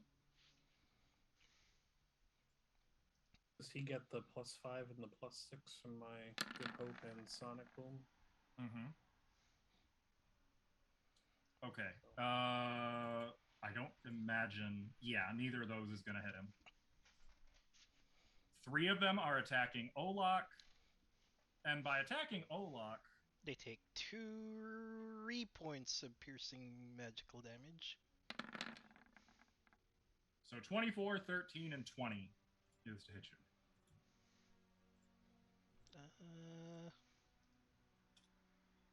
No. None of those hit? Yes, but the ones that attack me do take 3 points of 3 magical damage. Yep, I got it. Each time. They attack. While the remaining 2 on Olak, who couldn't reach you, are going to double move. That one is going to provoke from Olak. Olak will acquiesce. Alright. Where's that? Oh yeah, I can do power attack. Can't do Rattle Strike. 29. That will absolutely hit.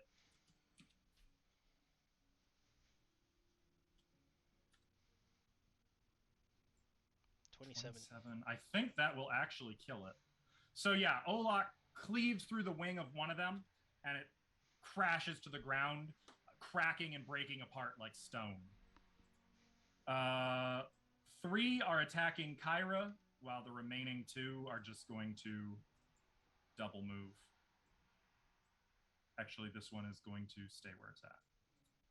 So 3 attacking you. 1, 2, 3. Ooh. Uh-oh. Oh. Yeah, the first one hits and the second one confirms. Okay, let's take these one at a time. So the first one hits, you take 9 damage, and it tries to grapple you. So add 4 to whatever I roll. Does 33. So that's a guaranteed success. So you are grappled. Okay. I will mark. That would be by this one. That's the northernmost one. Oh wait, I have freedom of movement. Yeah, on. I thought we cast freedom of movement on each other. So they try to grab you, and you can see they're trying to pick you up, and every time they start to, they just sort of phase off of you. Thank goodness. I mean, you have freedom of movement. And then they're just pissed off, and they start just trying to claw at you and tear at you. The critical, does 23 confirm? That is my AC. Okay. Do you want to use a Chat's Blessing to make that not a critical hit? No, it's okay. There's one Chat's Blessing and it's just a regular hit. Oh, well, it's only a difference of 5 damage. Okay. Well, you take 13 points of piercing slashing damage. Okay. 9 and... As now both of them are like just scratching at your chest, trying to pick you up, failing, and then in frustration, lashing out at you. I think that's all of them. What's this guy over? Oh, this one. This one's going to double move and is actually going to set down on the platform here by Fea. No. And that will end their turn. Sione. Sione will fly up a little bit higher. Go over here.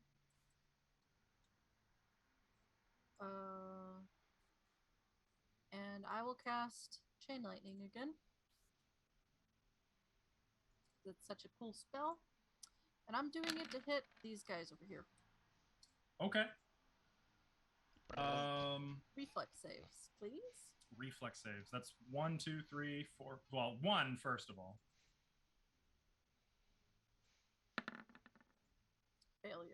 Failure. Okay, so then the other 1, 2, 3, the other 4 need to make DC 20 reflex saves. Correct. Only Fail, one success, succeeds. Fail, yes. Okay, so the initial damage is 46 to the first one. That's the one that first tried to pick Kyra up. Fuck you. Do they take the bolt deals to the primary target after strike, secondary target? It's half damage. No, it's at the same amount of damage. Oh. And deal as much damage as the primary bolt. No, I'm sorry. If they make their save, it's half damage. Yeah. So this one, the one that missed you, also takes, what was the damage? 46. This one takes 23. And then this one takes 46, and the other one takes 46. So as they're trying to pick you up, Kyra, all of a sudden lightning blasts into them and tears through the entire crowd of winged creatures. Most of them crumble into bits of rubble and rock on the platform below your feet. Only one of them is still standing, and looking at it, behind it, back in the distant dark storm clouds, there's a rumble of thunder and a flash of lightning illuminating the silhouette of some terrible mountain in the shape of a jackal, or maybe something worse. Hopefully it's just a mountain. Okay, is that the end of your turn, Sione? She'll turn her attention to these that Olak's fighting. Okay. And that's it. Lem, it is your turn. All right. Still singing. Lem is going to pull out a wand from his belt, and he's going to look over at Sione, and he's going to smirk.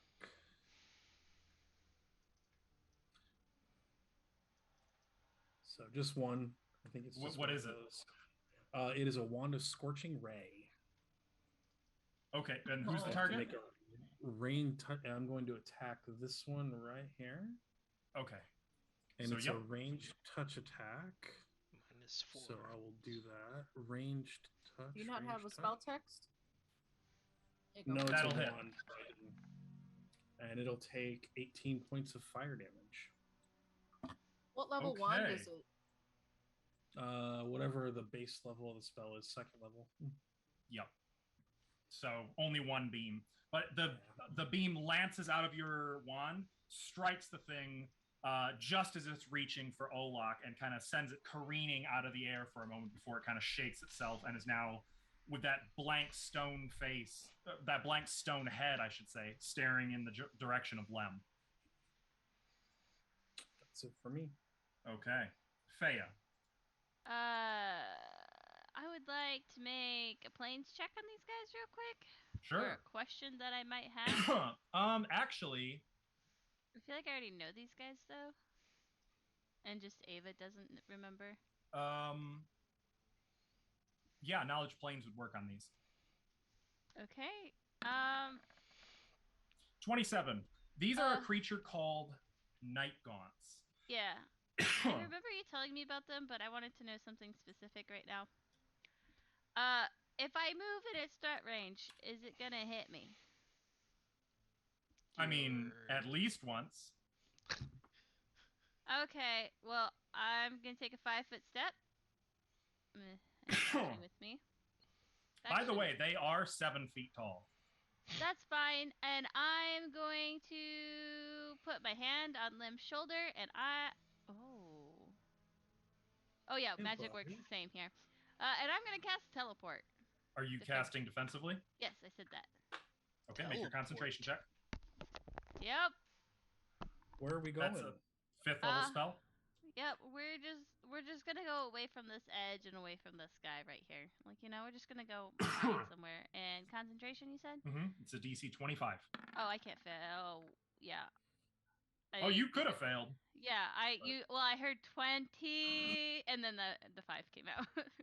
Okay, so you guys do teleport. Now roll percentile real quick. Is it? I can still see where I'm going. Yeah, but the teleport spell always has a chance of failure. Oh, 1d100? Mm-hmm. Oh, 4. 4? Okay, on target. So you teleport exactly where you want to go. Okay, Lim, we're just gonna go over here. Okay. So Fea grabs you, and the creature sort of lets out this weird, warbling, deep chirp in spite of the lack of any mouth or orifice from which the sound could emit, and it suddenly dives at Fea just as you and Lem vanish, materializing across the plateau. I'm gonna do a thumbs up to Lim. Thumbs up back at you, buddy. That's okay. Olak. Pro move. Well, I'm gonna attack this one down here. And I'm gonna do a full attack. Hopefully, I don't think they have that much HP. But first, I'm gonna do a swift action as a prayer to Gorum and give myself a blessing. Okay. So Olak chants a quick war prayer to Gorum. I want to know how well I do without a power attack.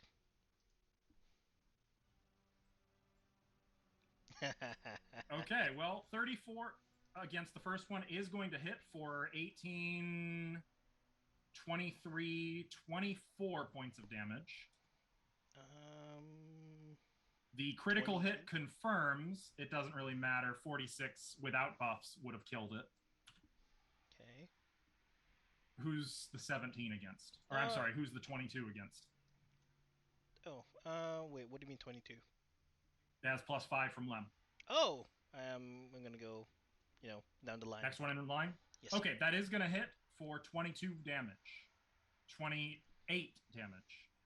And 3 more. And 3 more. Okay, so Olak swings, cleaving right through the first one, and his swing cuts deep into the wing and shoulder of the second. And I take 11 non-lethal damage. Okay. After Olak, it is Kyra. Okay, I am going to just full attack the one in front of me. Okay. With my scimitar. Hey, we don't get to see a lot of these. Yeah. So, okay, we'll see. Oh, there it is. 31 is going to hit for 12 for 17 points of damage. The second hit would have hit too. So yeah, a quick flurry of swings of your scimitar cleaves right through this thing. It might look like rock, but it's clearly made of flesh or soft clay. Okay, and then oh, that's it. That's all I'm gonna do. Yep. And Moorcroft is kind of, hey, there's the 3 over there. Okay. Pointing up into the air like you can sprout wings and fly. Speaking of sprouting wings and flying, Eventhiel is going to, I think, I'm thinking we're going to do a full attack. Which means 2 claws and a bite. So first, it's going to try to bite the center one.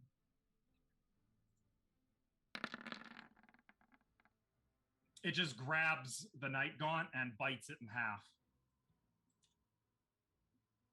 With a sound like a marching band in his mouth for a moment. The claws are going to target. So actually, he can reach this one. He has a 15-foot reach. So he's just going to 1 claw for each of them. Starting with the right, then the left. 35 is going to hit for 21 points of damage. 25 points of damage. 32 is going to hit for 23 points of damage. Okay, so yeah, as he's spitting out the pieces of the one Night Gaunt, he reaches out, grabs the other 2, and just slams them together so hard that they shatter, just dropping them off the precipice. I already said what Moorcroft is doing. The Night Gaunts are going to... This one is going to take wing and fly, taking the run action. It is going to continue off screen, getting the fuck out. This one is going to disengage and fly its speed away from Olak. As is this one. As is this one. Come back! That's going to end their turn, which makes it Sione's turn. Sione narrows her eyes and casts Fireball at these 3. Okay. There it is. So one of them fails. That's the middle one who's going to take 37 fire damage. Oh, well, the other 2 are going to take 16, 17, 18 each. God damn it. Okay, so Sione points a finger and you see a bead launch from her fingertip and then just kaboom erupts in flame out over the clouds. And that's going to end combat.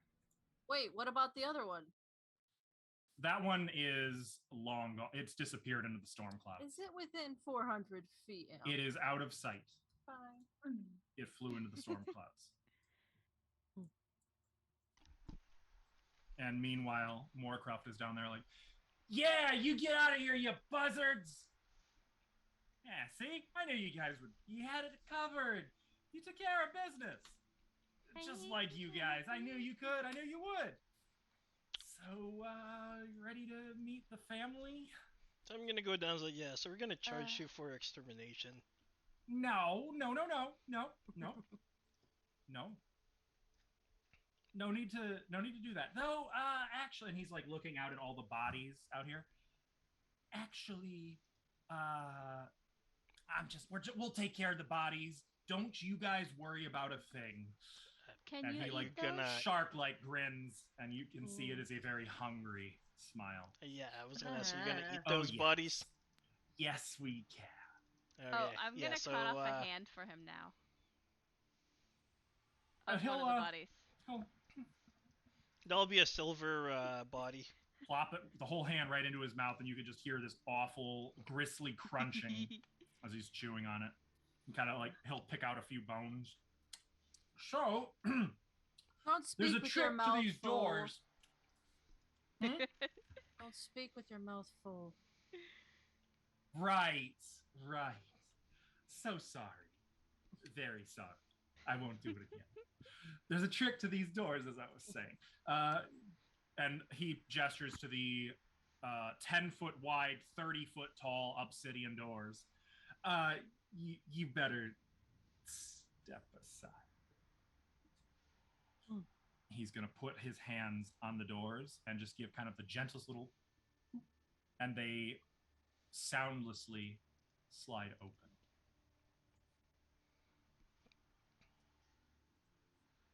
Some trick. Follow me. You're all charming. As he leads you inside, you can see the interior is pitch dark. Dark vision. Showing. Okay. I cast Fireball light. to light up the room. I'll cast light on my sword, so I have a light source. Okay. One moment. Let me light you up. Thank you. I gotta stop playing humans. No, humans are the best. Right? Same. Humans are great. Except for when everyone's like, I can see fine in this dark room, and you're like, they say fine. I mean, you realize that without light sources, dark vision has all kinds of penalties to what you can actually see. Yeah, it's just like black and white. Yeah. Or like whatever, right? So like, nobody, generally speaking, nobody who has dark vision actually wants to use it if they have an option to have light. Yeah. So, as he leads you inside, you can see that the walls, floor, and indeed the vaulted ceiling of these 20-foot wide halls are tiled with reflective slabs of polished purple stone. So, Kyra, your sword reflects glittering off of all of these walls and surfaces, which are scarred here and there with cracks and discolorations. Darker, almost black striations run through these tiles. And when viewed from the corner of the eye, like when you're kind of looking this way, just over here, these veins seem to pulse with deeper darkness. Towering 40-foot tall statues of regal appearing men loom at the ends of side passages to either side of the main hall.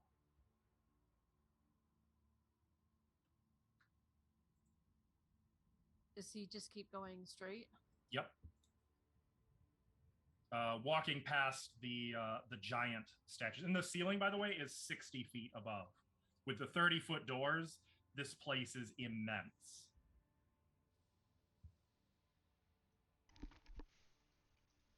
Those your friends? It's all right. He kind of...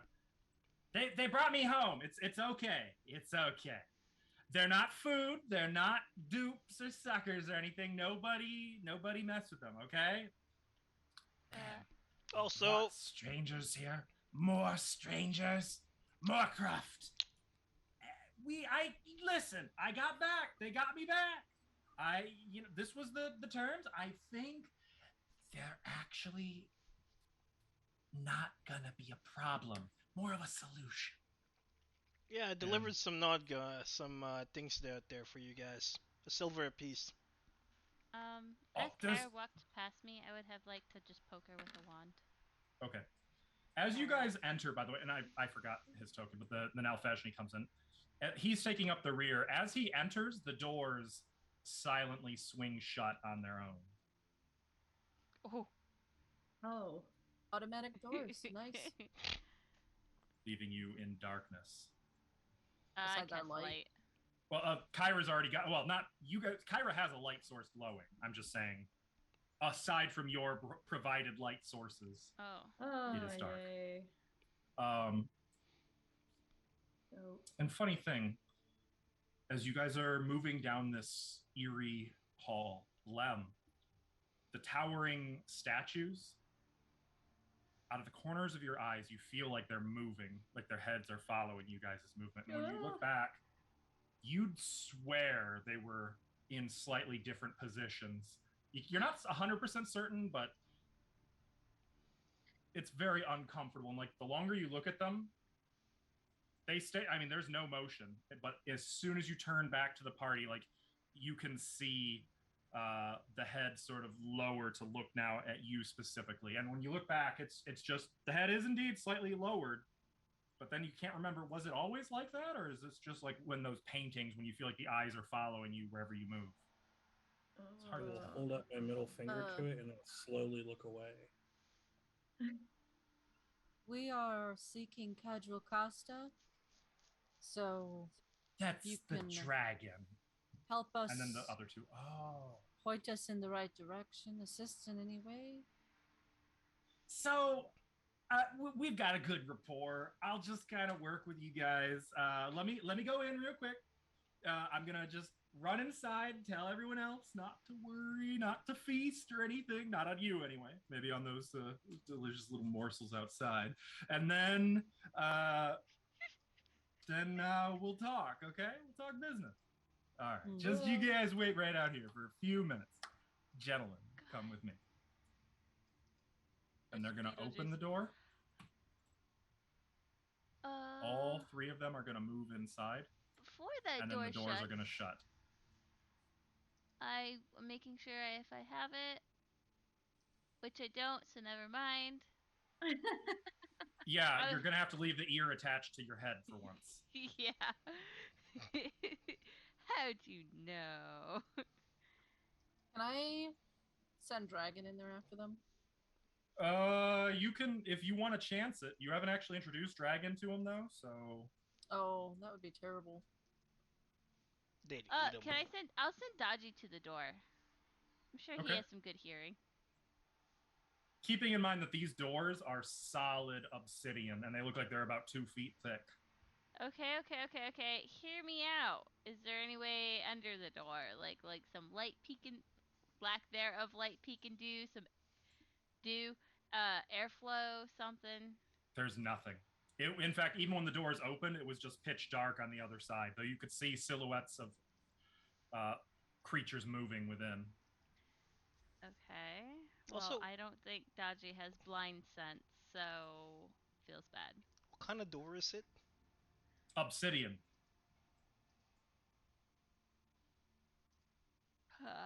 Does that count? You trust these ghouls? No, of course not. You should trust nothing from this place. That was the plan. I need to do a quick bit of math. Okay. Just curious. +2 is 4, -1, quick math. Is that how many ghouls are here? 19,200? Yeah, 19,200 ghouls. Correct. Yep. Better get started.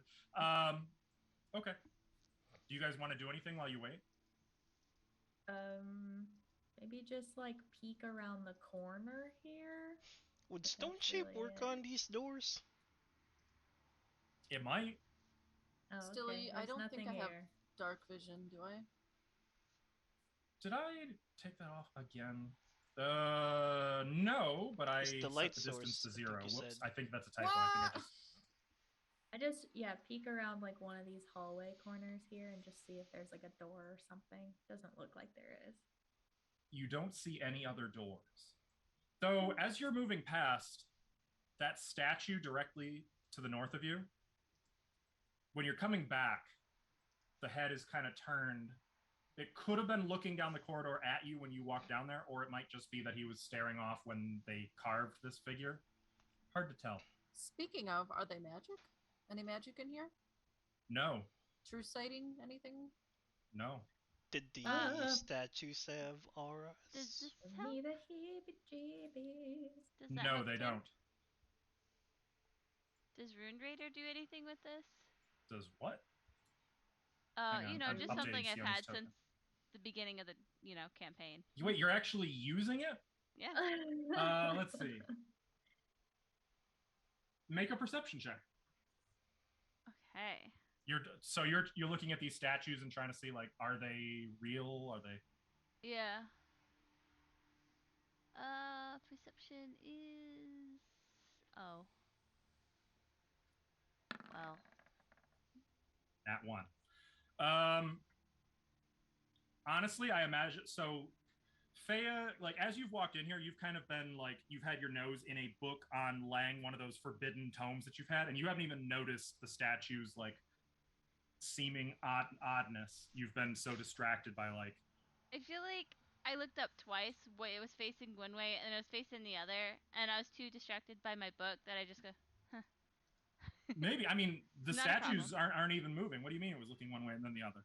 Yeah. Oh, I don't remember what way, so I just chalked it up to nothing. Yeah. How big are Though I will say, On the flip side, though, Fea, you can confirm that these statues depict the Black Pharaoh, a pharaoh of ancient Osirian, the setting's equivalent to like Egypt, a desert country. There's pyramids. The Black Pharaoh ruled thousands of years ago, and it's said that he ruled for 1,000 years and that he took different forms every generation. Are these all in a different form, or just one? Each of these statues depicts a different man, but they are all clearly the Black Pharaoh. So you should assume they all also have the pharaoh's headpiece. I don't know what that's called, but I'm sure you guys know what I'm talking about. Yeah. It's a cool hat. I think it's segment. That's not right though.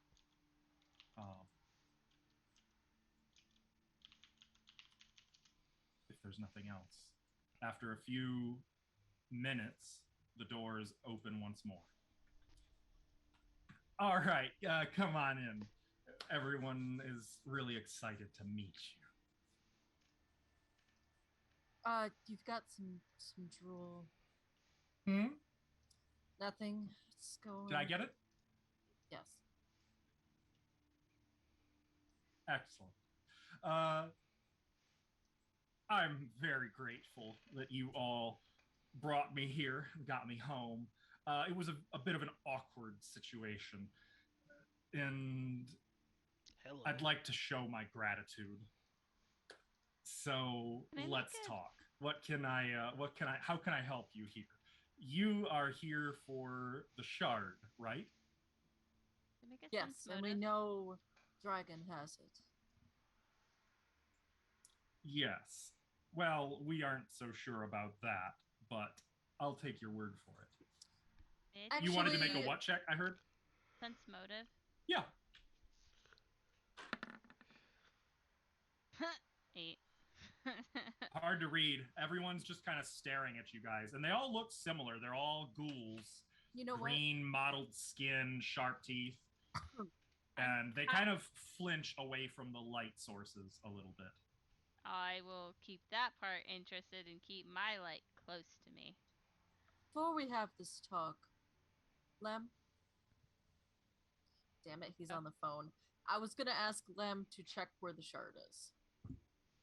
Oh, yeah. He can confirm that it feels very close. Okay. And Up, down? Since you guys don't know compass directions in here, he would kind of point up. So he'd point to the right. Okay. That way somewhere. Gotcha. So where do you think it is then, if you don't think the dragon has it? I couldn't hear you. Where do you think it is if you don't think the dragon has it? No, I'm sure the dragon has it. Our purpose was to protect this place. It's the moon beasts who had it, and the dragon went howling right in their direction when she came through here. You might have noticed some of our good stonework has been scorched and scuffed up. I didn't really notice, actually. Oh, well, you're very kind. But that was, yeah, discolored. That was her. There were substantially more of us. There were about 36 of us. Now you'll notice there are 9. That's because of the dragon. I see. We cleaned up the bodies. He licks his lips. But we've got to do a little bit of polishing work still. We could hear pretty ugly sounds from the direction of the moon beasts. And I don't think she met our 4-armed friends. Though if you'd like to meet them, I'm happy to accompany you. They're afraid of us. Why? They always have been. I don't know why. It's just what they do. They obey us, and we don't give them reason to fear us further. We also dispose of our garbage in a pit full of them. It sounds like this dragon is causing the people of Leng a lot of trouble. Yes, you could say that. Not that I would say there's been people here for a very long time. Well, the denizens, whatever. Not since Mesmalatu came here and bound us all here and convinced us to eat the priests. Wait, you guys aren't the priest? Oh, please. No, there hasn't been a priest here since Karzug was paying us visits. When did he stop paying you visits? Well, not that I've been counting, but it's been a little while. About 10,000 years, maybe? It sure feels like it sometimes. Did he not come here when he was back? He couldn't, I imagine. Why? Don't think he had the capability to do that. Okay. We stopped him before he was able to come back fully. Oh. And by the way, as you guys are talking, the chamber you're in is about 40 feet square and looks like it may have once been a fine entry hall. Right now, though, it is strewn with heaps of half-eaten, dismembered corpses of humans, animals, strange in-betweens of the two. Only the ice-cold temperature keeps the smell of this chamber from being overwhelmingly foul. Large obsidian stone double doors stand in the center of all of the walls, though the northern doors are just hanging open. May I do a check on the moon things? And in fact, he wouldn't have started talking until he had brought you guys all in. On the moon beasts? Yeah. Yeah. And most of the ghouls kind of keep away from you guys. Would it be planes? Only more cruftus. You're gonna have to give me a second to get that open. Okay.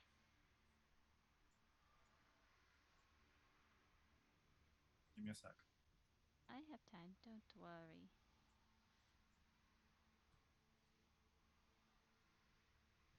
They seem pretty adamant about keeping the doors shut in here. Don't want the buzzards coming in, you know. Yeah, so moon beasts would be... a sec to find it.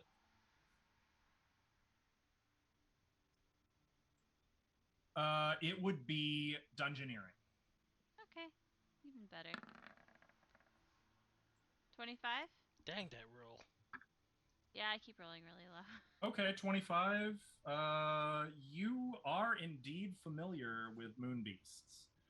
They're pale and kind of frog-like, but with clawed hands, no eyes, a giant mouth, and a snout that ends in pink tentacles.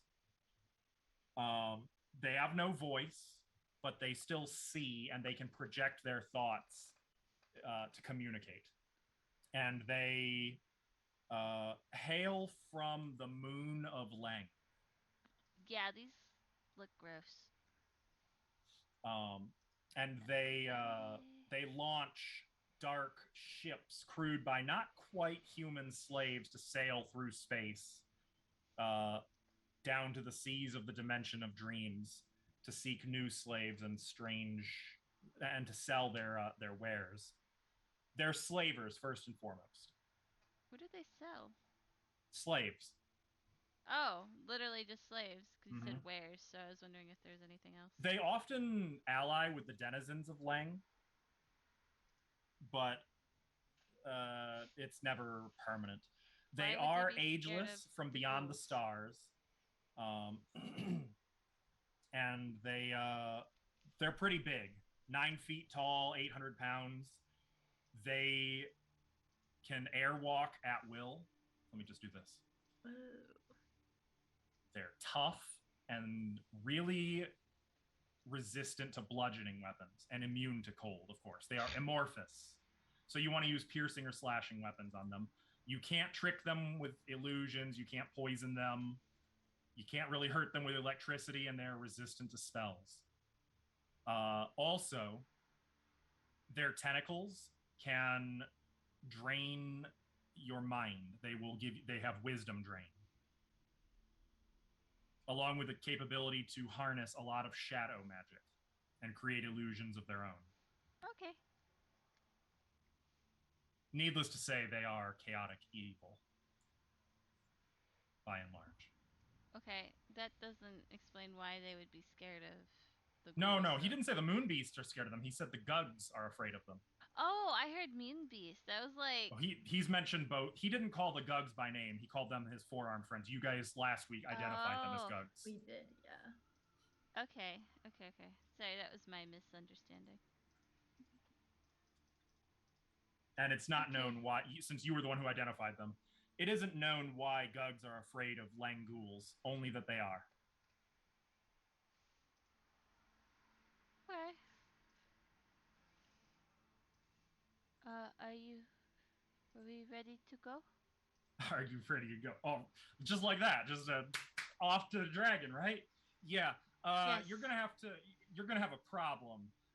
The moon beasts are working on something. They were working on it when I left, and they're probably still working on it now. It turns out. They were making like a weapon to deal with the dragon. Some unpleasant business. I don't know if you're going to want to get in their way, but I also don't know how long they'll be working. It could just be a few more days, or it could be a few centuries. With Obviously, them, you never really know. We don't have a few centuries. Obviously, right. So you could come with us, communicate with them? I thought you said you wanted to... No, I'm happy to help out, but our position here is very clear. If we go into the Moon Beast's territory, I see.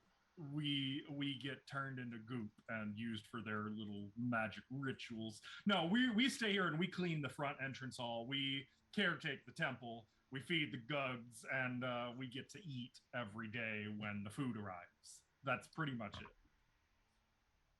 Well, when the food arrives? Yes. Are you interested? Come here. This is pretty cool. This is what Mesmalatu offered us about 10,000 years ago. Yeah, that's about right. I'm intrigued. I don't know if anybody else is, but I'm genuinely intrigued when they say food arrives. You can hear uncomfortable sounds from Eventhiel. I will wait here. I don't trust this. Okay. Right up, it's up this way. Come here. You're gonna love this. This is great. And I will leave Dodgy with the angel demon devil. Sayoni will float over here. Staying with Eventhiel. My vision's all messy. Oh, there it is. See, Freya is a knowledge hoarder, so even grotesque knowledge is still knowledge. So he takes you into this northern chamber. The awful room contains hundreds of hooks hanging from chains, all dangling from the ceiling 40 feet above. Many of the chains contain the partially butchered bodies of dead humans, animals, monsters. A bank of 10-foot tall upright sarcophagi stand along the north wall. Carved into the front of each is a highly detailed image of a human being eaten from all sides by ghoulish figures. This is it. Our banquet hall. They're magic, of course. They just appear? Every day, we get one new body. And we never know what it's going to be. That's the fun. Someone somewhere from your world who just died shows up right in one of these here every day. Arcane sight. What he's saying lines up with what you're seeing. They appear to be magic, conjuration. Yeah, but how is that working? Conjuration? Mm-hmm. Not a teleportation of some kind? Teleportation is conjuration. Oh, it is? Oh, yeah. Mm-hmm. Yeah, so we were going to wait on dinner. If you want, we could take a look and see. It's No, it's okay. Right over here. And he's going to go over to one of the sarcophagi and pull it open. This is fascinating. And you actually see... Sorry, Sarah. I'm not in there. Natalia Van Kaskerkin. What?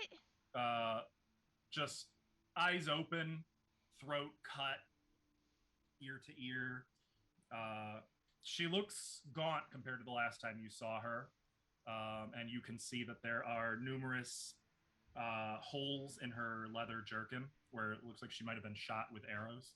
I push him away from dinner. her. I push him come away. on. Wait, What wait. are you doing? And I'm gonna examine her. Uh, Kyra, we come here, knew please. her.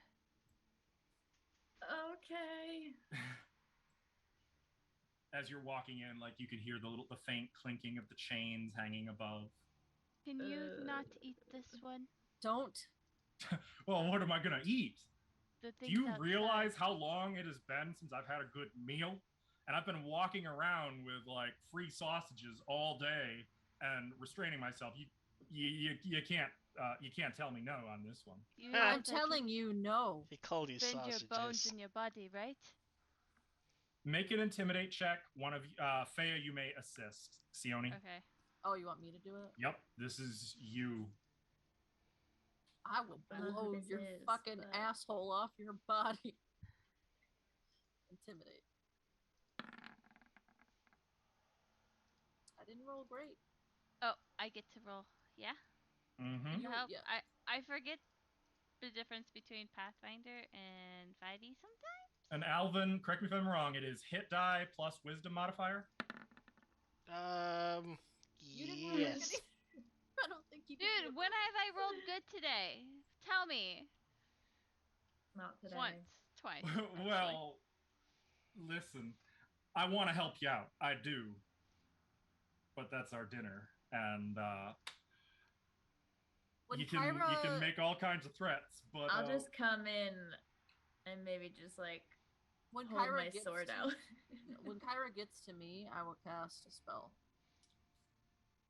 I was gonna say, as you're going in, two of the ghouls are kind of coming up behind.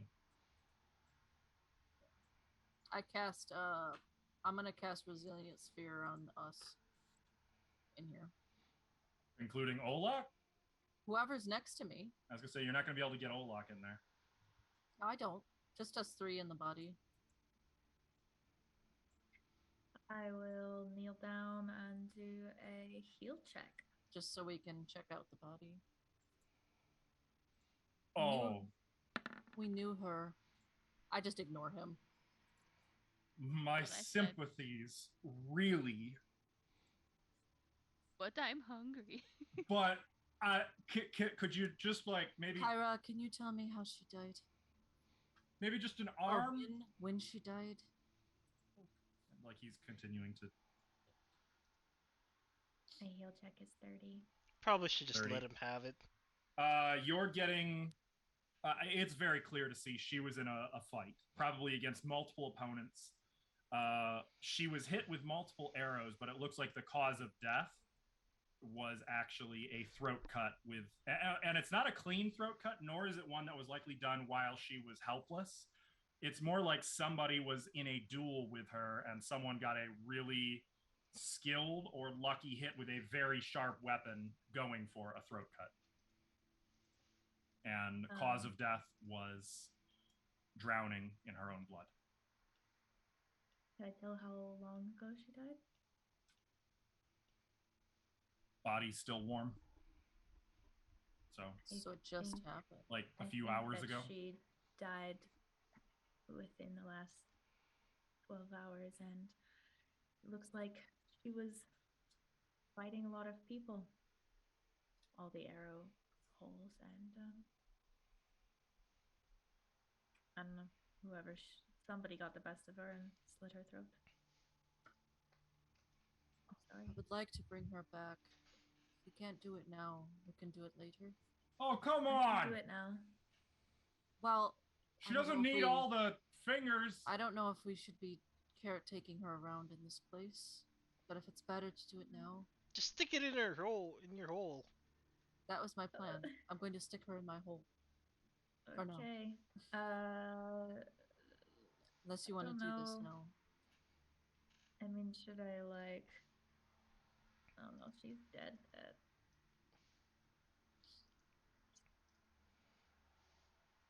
I don't think there is anything I can do to like prevent her from posing or anything, so.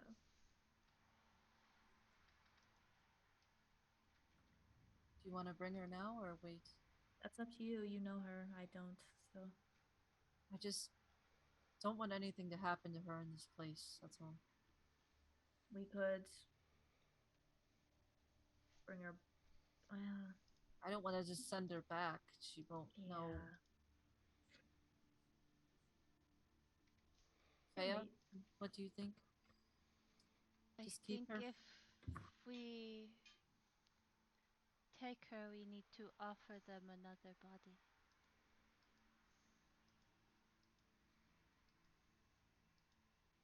I'm going to put her in my hole. All right, I've been seeing you put stuff in there all afternoon. So, look, I'm not really interested in your treasure. It's a real shame. You seem like lovely, lovely people. But I'm going to need you to give that back. There's lots of bodies outside for you. Well, yeah, but have you ever tasted night gaunt? You licked it up real good. I think you should just. It's like a snack. It goes all right into my thighs. I think you should consider this part of a favor that you owe us because we brought you back here.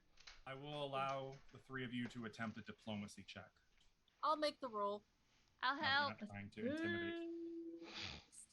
Though there will be a higher DC as a result of a sword being drawn on him. And I rolled 2 of them. So sorry. Just the first one. Okay. I'm just not going to do anything anymore. Okay? I'm just. Plus 4, 38. It was a DC 35, so. Her diplomacy is like my intimidate. So Kyra, as like a show of, like, I could see you putting the sword away to show, like, and he kind of glances at Sione.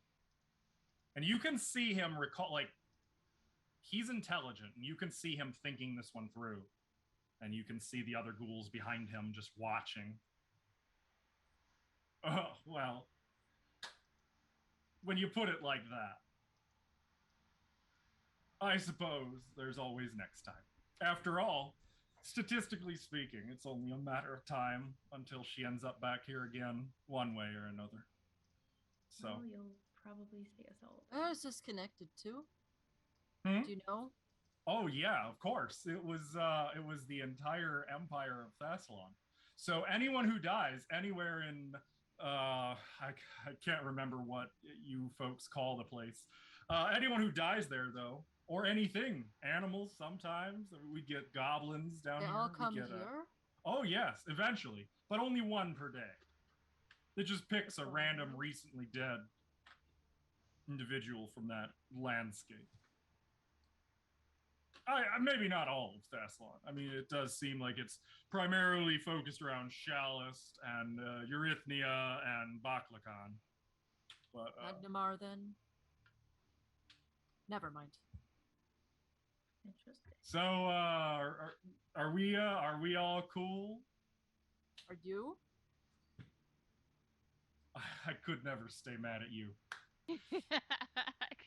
And he's gonna close the sarcophagus, not unlike a refrigerator. Sione will end the spell. I am going to get the fuck out of this room. I do not like it in here. I, as a character, loves the magical aspect of it. It's a very cool Player room. loves it in general. Sione's just gonna make So sure she like meets his eyes. I'm gonna pat him. I'll be sure to send you some more food later down the line.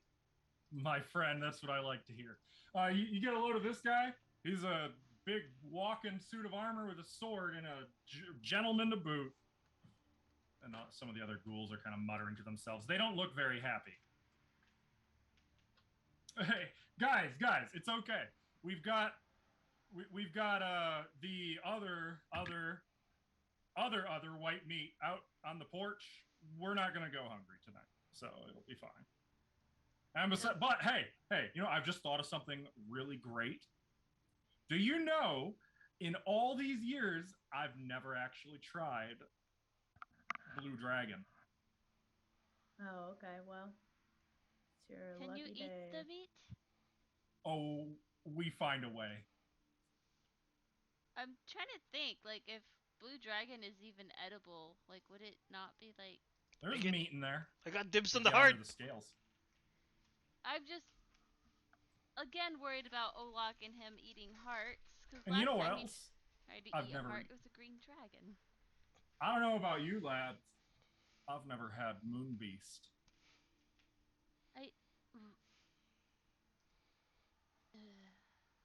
So tell you what, you guys bring us whatever you kill, and we'll call it a day. You know what? Deal. And Feo will reach out her hand very eagerly. He's happy to shake on that one. Sayoni narrows her eyes. Kairo's just looking at Lem, like. I like these guys. To be my lawfully. And if you get hungry and what we bring doesn't satisfy you, I know of a few things I could fry up for you. To be my I look at the rest of the pools. What a meticulously illustrated point. So, did you wanna meet the garbage disposal? Maybe on their way out. No. Or do we have to go there? I mean, if their refrigerators, if their food thingies delivers like that, I want to see what they're. We're not here for a tour. We have a job to do. Let's go do it. Right, the job. So I don't know strictly what you're looking for here, other than that little shard. Down that way, he points down south. That will take you to the magic circle and the garbage disposal and a statue I've always been rather fond of myself. However, if you go this way, and you can see that one of the doors is covered in scorch marks, light electric burns, claw rends, you'll find the dragon that way. As well as the moon beasts. And whatever it is that they've got cooking. Well, last time I looked, it looked like a real black soup, though. So. Well, how long have you been not home? Well, about a week. A week in, like, your time? All right. When I say a week, what I actually mean is the passage of 7 instances of 24 hours. Had to make sure. Time, this might get a little wild for you. On different planes of existence, time can work somewhat differently, but here, this is actually just a demi-plane of the prime material plane. And you know what? The time works exactly the same here. So, you know, you're not going to live forever here. Good to know. Good thing, huh? Dragon time? We'd go hungry. All right. Yeah, I'd hate for your fridges to stop working. Me too. Yeah, we'd have to look for food elsewhere. Find other warm sources of meat. If you didn't starve to death first. Unlikely. There's like daggers for Sayoni. How long can a ghoul live without eating? Forever. Actually, They might go a bit crazy though. I'm just gonna say I asked that in character because it's more fun. Oh, did you ask that in character? I meant to, and then I didn't. Yes. I was responding because you didn't do the voice, so I said. Yeah, my brain didn't do it. So I'm just going to voice the subtext here that I feel like maybe you're not picking up, Mr. Person Ghoulman. But I'll be clear, and I'll just sort of glance at Sayoni. You try to fuck with us, and we burn the fuck out of you. Leave us alone. I have no doubt of your enthusiasm, your loyalty, nor the diverse array of different ways to burn the fuck out of me that you possess. Right. You need not worry. We're not going to pick a fight with you. You're going to provide us reassurance. all kinds of food, and that works just fine for me. No, you've confused it again. I'm not asking you for reassurance. I'm just telling you how it's going to be. So, no illusions about who you're going to eat tonight and all that. Let's just, You're not going to eat us, and we have work to do. So unless the moon beasts or the dragon kill you all, in which case it's a win-win for bon everyone. appetit. So can we go? There's the door. Which one? This one. South. The not south one? Oh. South will take you to the magic circle, the statue, and the garbage disposal. No, I don't feel the garbage disposal. disposal Do we is need to go to a the good magic place. circle? Moon Beast and the dragon are the other way. Let's deal with that. Yeah, you probably wouldn't want to. Mesmalatu expressly forbid any one of us from touching the magic circle, so don't actually know what it is. Would love to, especially since Mesmalatu is gone now. Wait, where's the magic circle? Oh, South. it's down that way. He'll point at the south door. Where the garbage disposal is. Maybe on the way back. On the way back, please. Oh, Faye is very interested. She's been taking notes this entire time, by the way. On the way back, people, can we Yes. I understand them. maybe garner resources for what we came here to do? Not sightseeing yet. Why did you? I don't think we're gonna fight the thingy. Why did you do what she said? Well, she pays us with the bodies. She's not dead. Well, she's dead, but she's not gone. She's gonna be. She's still around. She'll be back. Yes. Hey, we leveled up. Wow. I want to smack the shit out of this guy. I'm just saying. He won't be back. Don't worry. If I have He's anything alright. to say about it. Yeah, now that he's got the crew together, he's a little more. I'm glad they're all together, so I can kill them all at once. Let's just drop the fireball and heal up after. That XP, by the way, is what this room is worth. So do with that what you will about how powerful they actually are. Shall we go this way? Oh, do you need me to get the door for you? I was just messing with you guys. You just got to give them a little push, and they'll open cast right up open for you. close on the door. The door actually doesn't open. Damn it! He told you. Are they too heavy? It would seem. I will go give it a little shove. You give it a little push, and it opens right up. They are obsidian, right? You said. They absolutely are, yes. And on the other side, with all the ghouls just kind of watching you go, you can see more of the eerily reflective purple corridor. And it makes it kind of hard to see your actual reflections because the light kind of overpowers everything else reflecting out of it. But there's always those creepy black veins running through all of the surfaces that always seems to pulsate only when you turn away from it. Pulsate.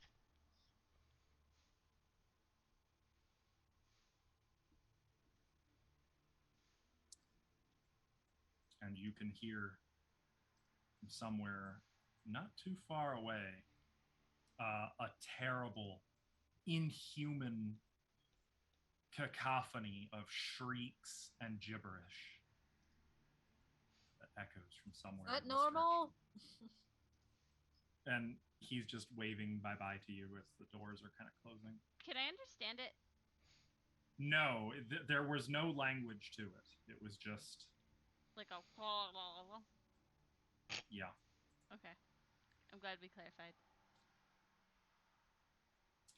And Olak, I'm going to need you to step through that door so I can shut it. Thought I was in it. As you guys hear the doors close behind you, sealing you once more in the dark, tomb-like halls of this. Oh, I want off the ride. And it is about 40 feet high, even in here. In this chamber, the ceiling is so unnaturally high, even in the halls. We're going to end here tonight. I'll be honest, I expect next game you guys are probably going to be wrapping this adventure up. On our way out, we're gonna start. Actually, blasting. wait. There is one more thing. You know what? I was going to start next session with it, but I feel like this is much better to end on. There's one little thing. As that door closes, one of you hears something. And only one. Kyra, Oh no. you hear a voice. Kyra, do you hear me? Don't return. Do not return to Magnamar. Do not return to your temple. It is imperative. You must. And that's where we're going to end. What? What's that? No! That was a sending spell. No, that's more than a sending spell. What? How so? Because we're in a demi-plane. Sending spells will work through planes. Did I recognize the voice? Are you gonna not tell me Yes. not to? No, Oh, you would okay. know it is the voice of Shuni, the caretaker you left in charge of the Temple of Sarenrae. That's what I thought. Yup. Oh my What the fuck happened? I feel like No, bad, if the creature is not on the same plane of existence, there's a 5% chance that it won't work. That's all. No, there is one that works through other. In fifth edition, I don't think you can, but in Pathfinder. But this place is warded against all that stuff, isn't it? No, that was the place we were. We're in Leng now. You're not in Kansas anymore. Yeah, we left that. We're in evil behind. Kansas now.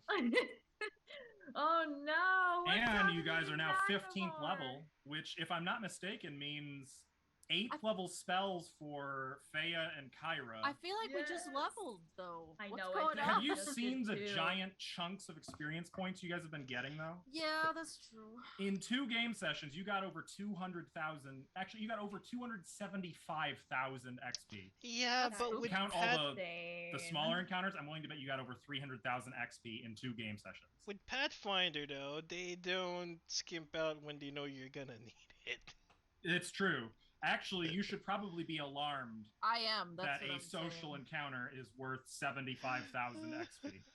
Yeah, that's interesting. You guys want to know what CR a worm blue dragon is? No. Yes. Yes. 19. Oh yeah. Guys, guess what? I'm not prepared for any kind of spells of this magnitude. You So, guys aren't I'm even a- stopping to rest before facing it. Like No, that's we could. Well, I thought about it. and then didn't do it. Oh, we Well, it we seemed still like can. nobody wanted to stay with the goblin, so I was like, I don't know where we're gonna rest. Don't you start that Fools. lem crap Sorry. on me. I'm No, sorry. Well, guys, can make it, right? I Oh, now the have hut greater. I have greater teleport now, so that's cool. I'm gonna do you guys a favor. With leveling up, whatever new spells you get, you may prepare as well.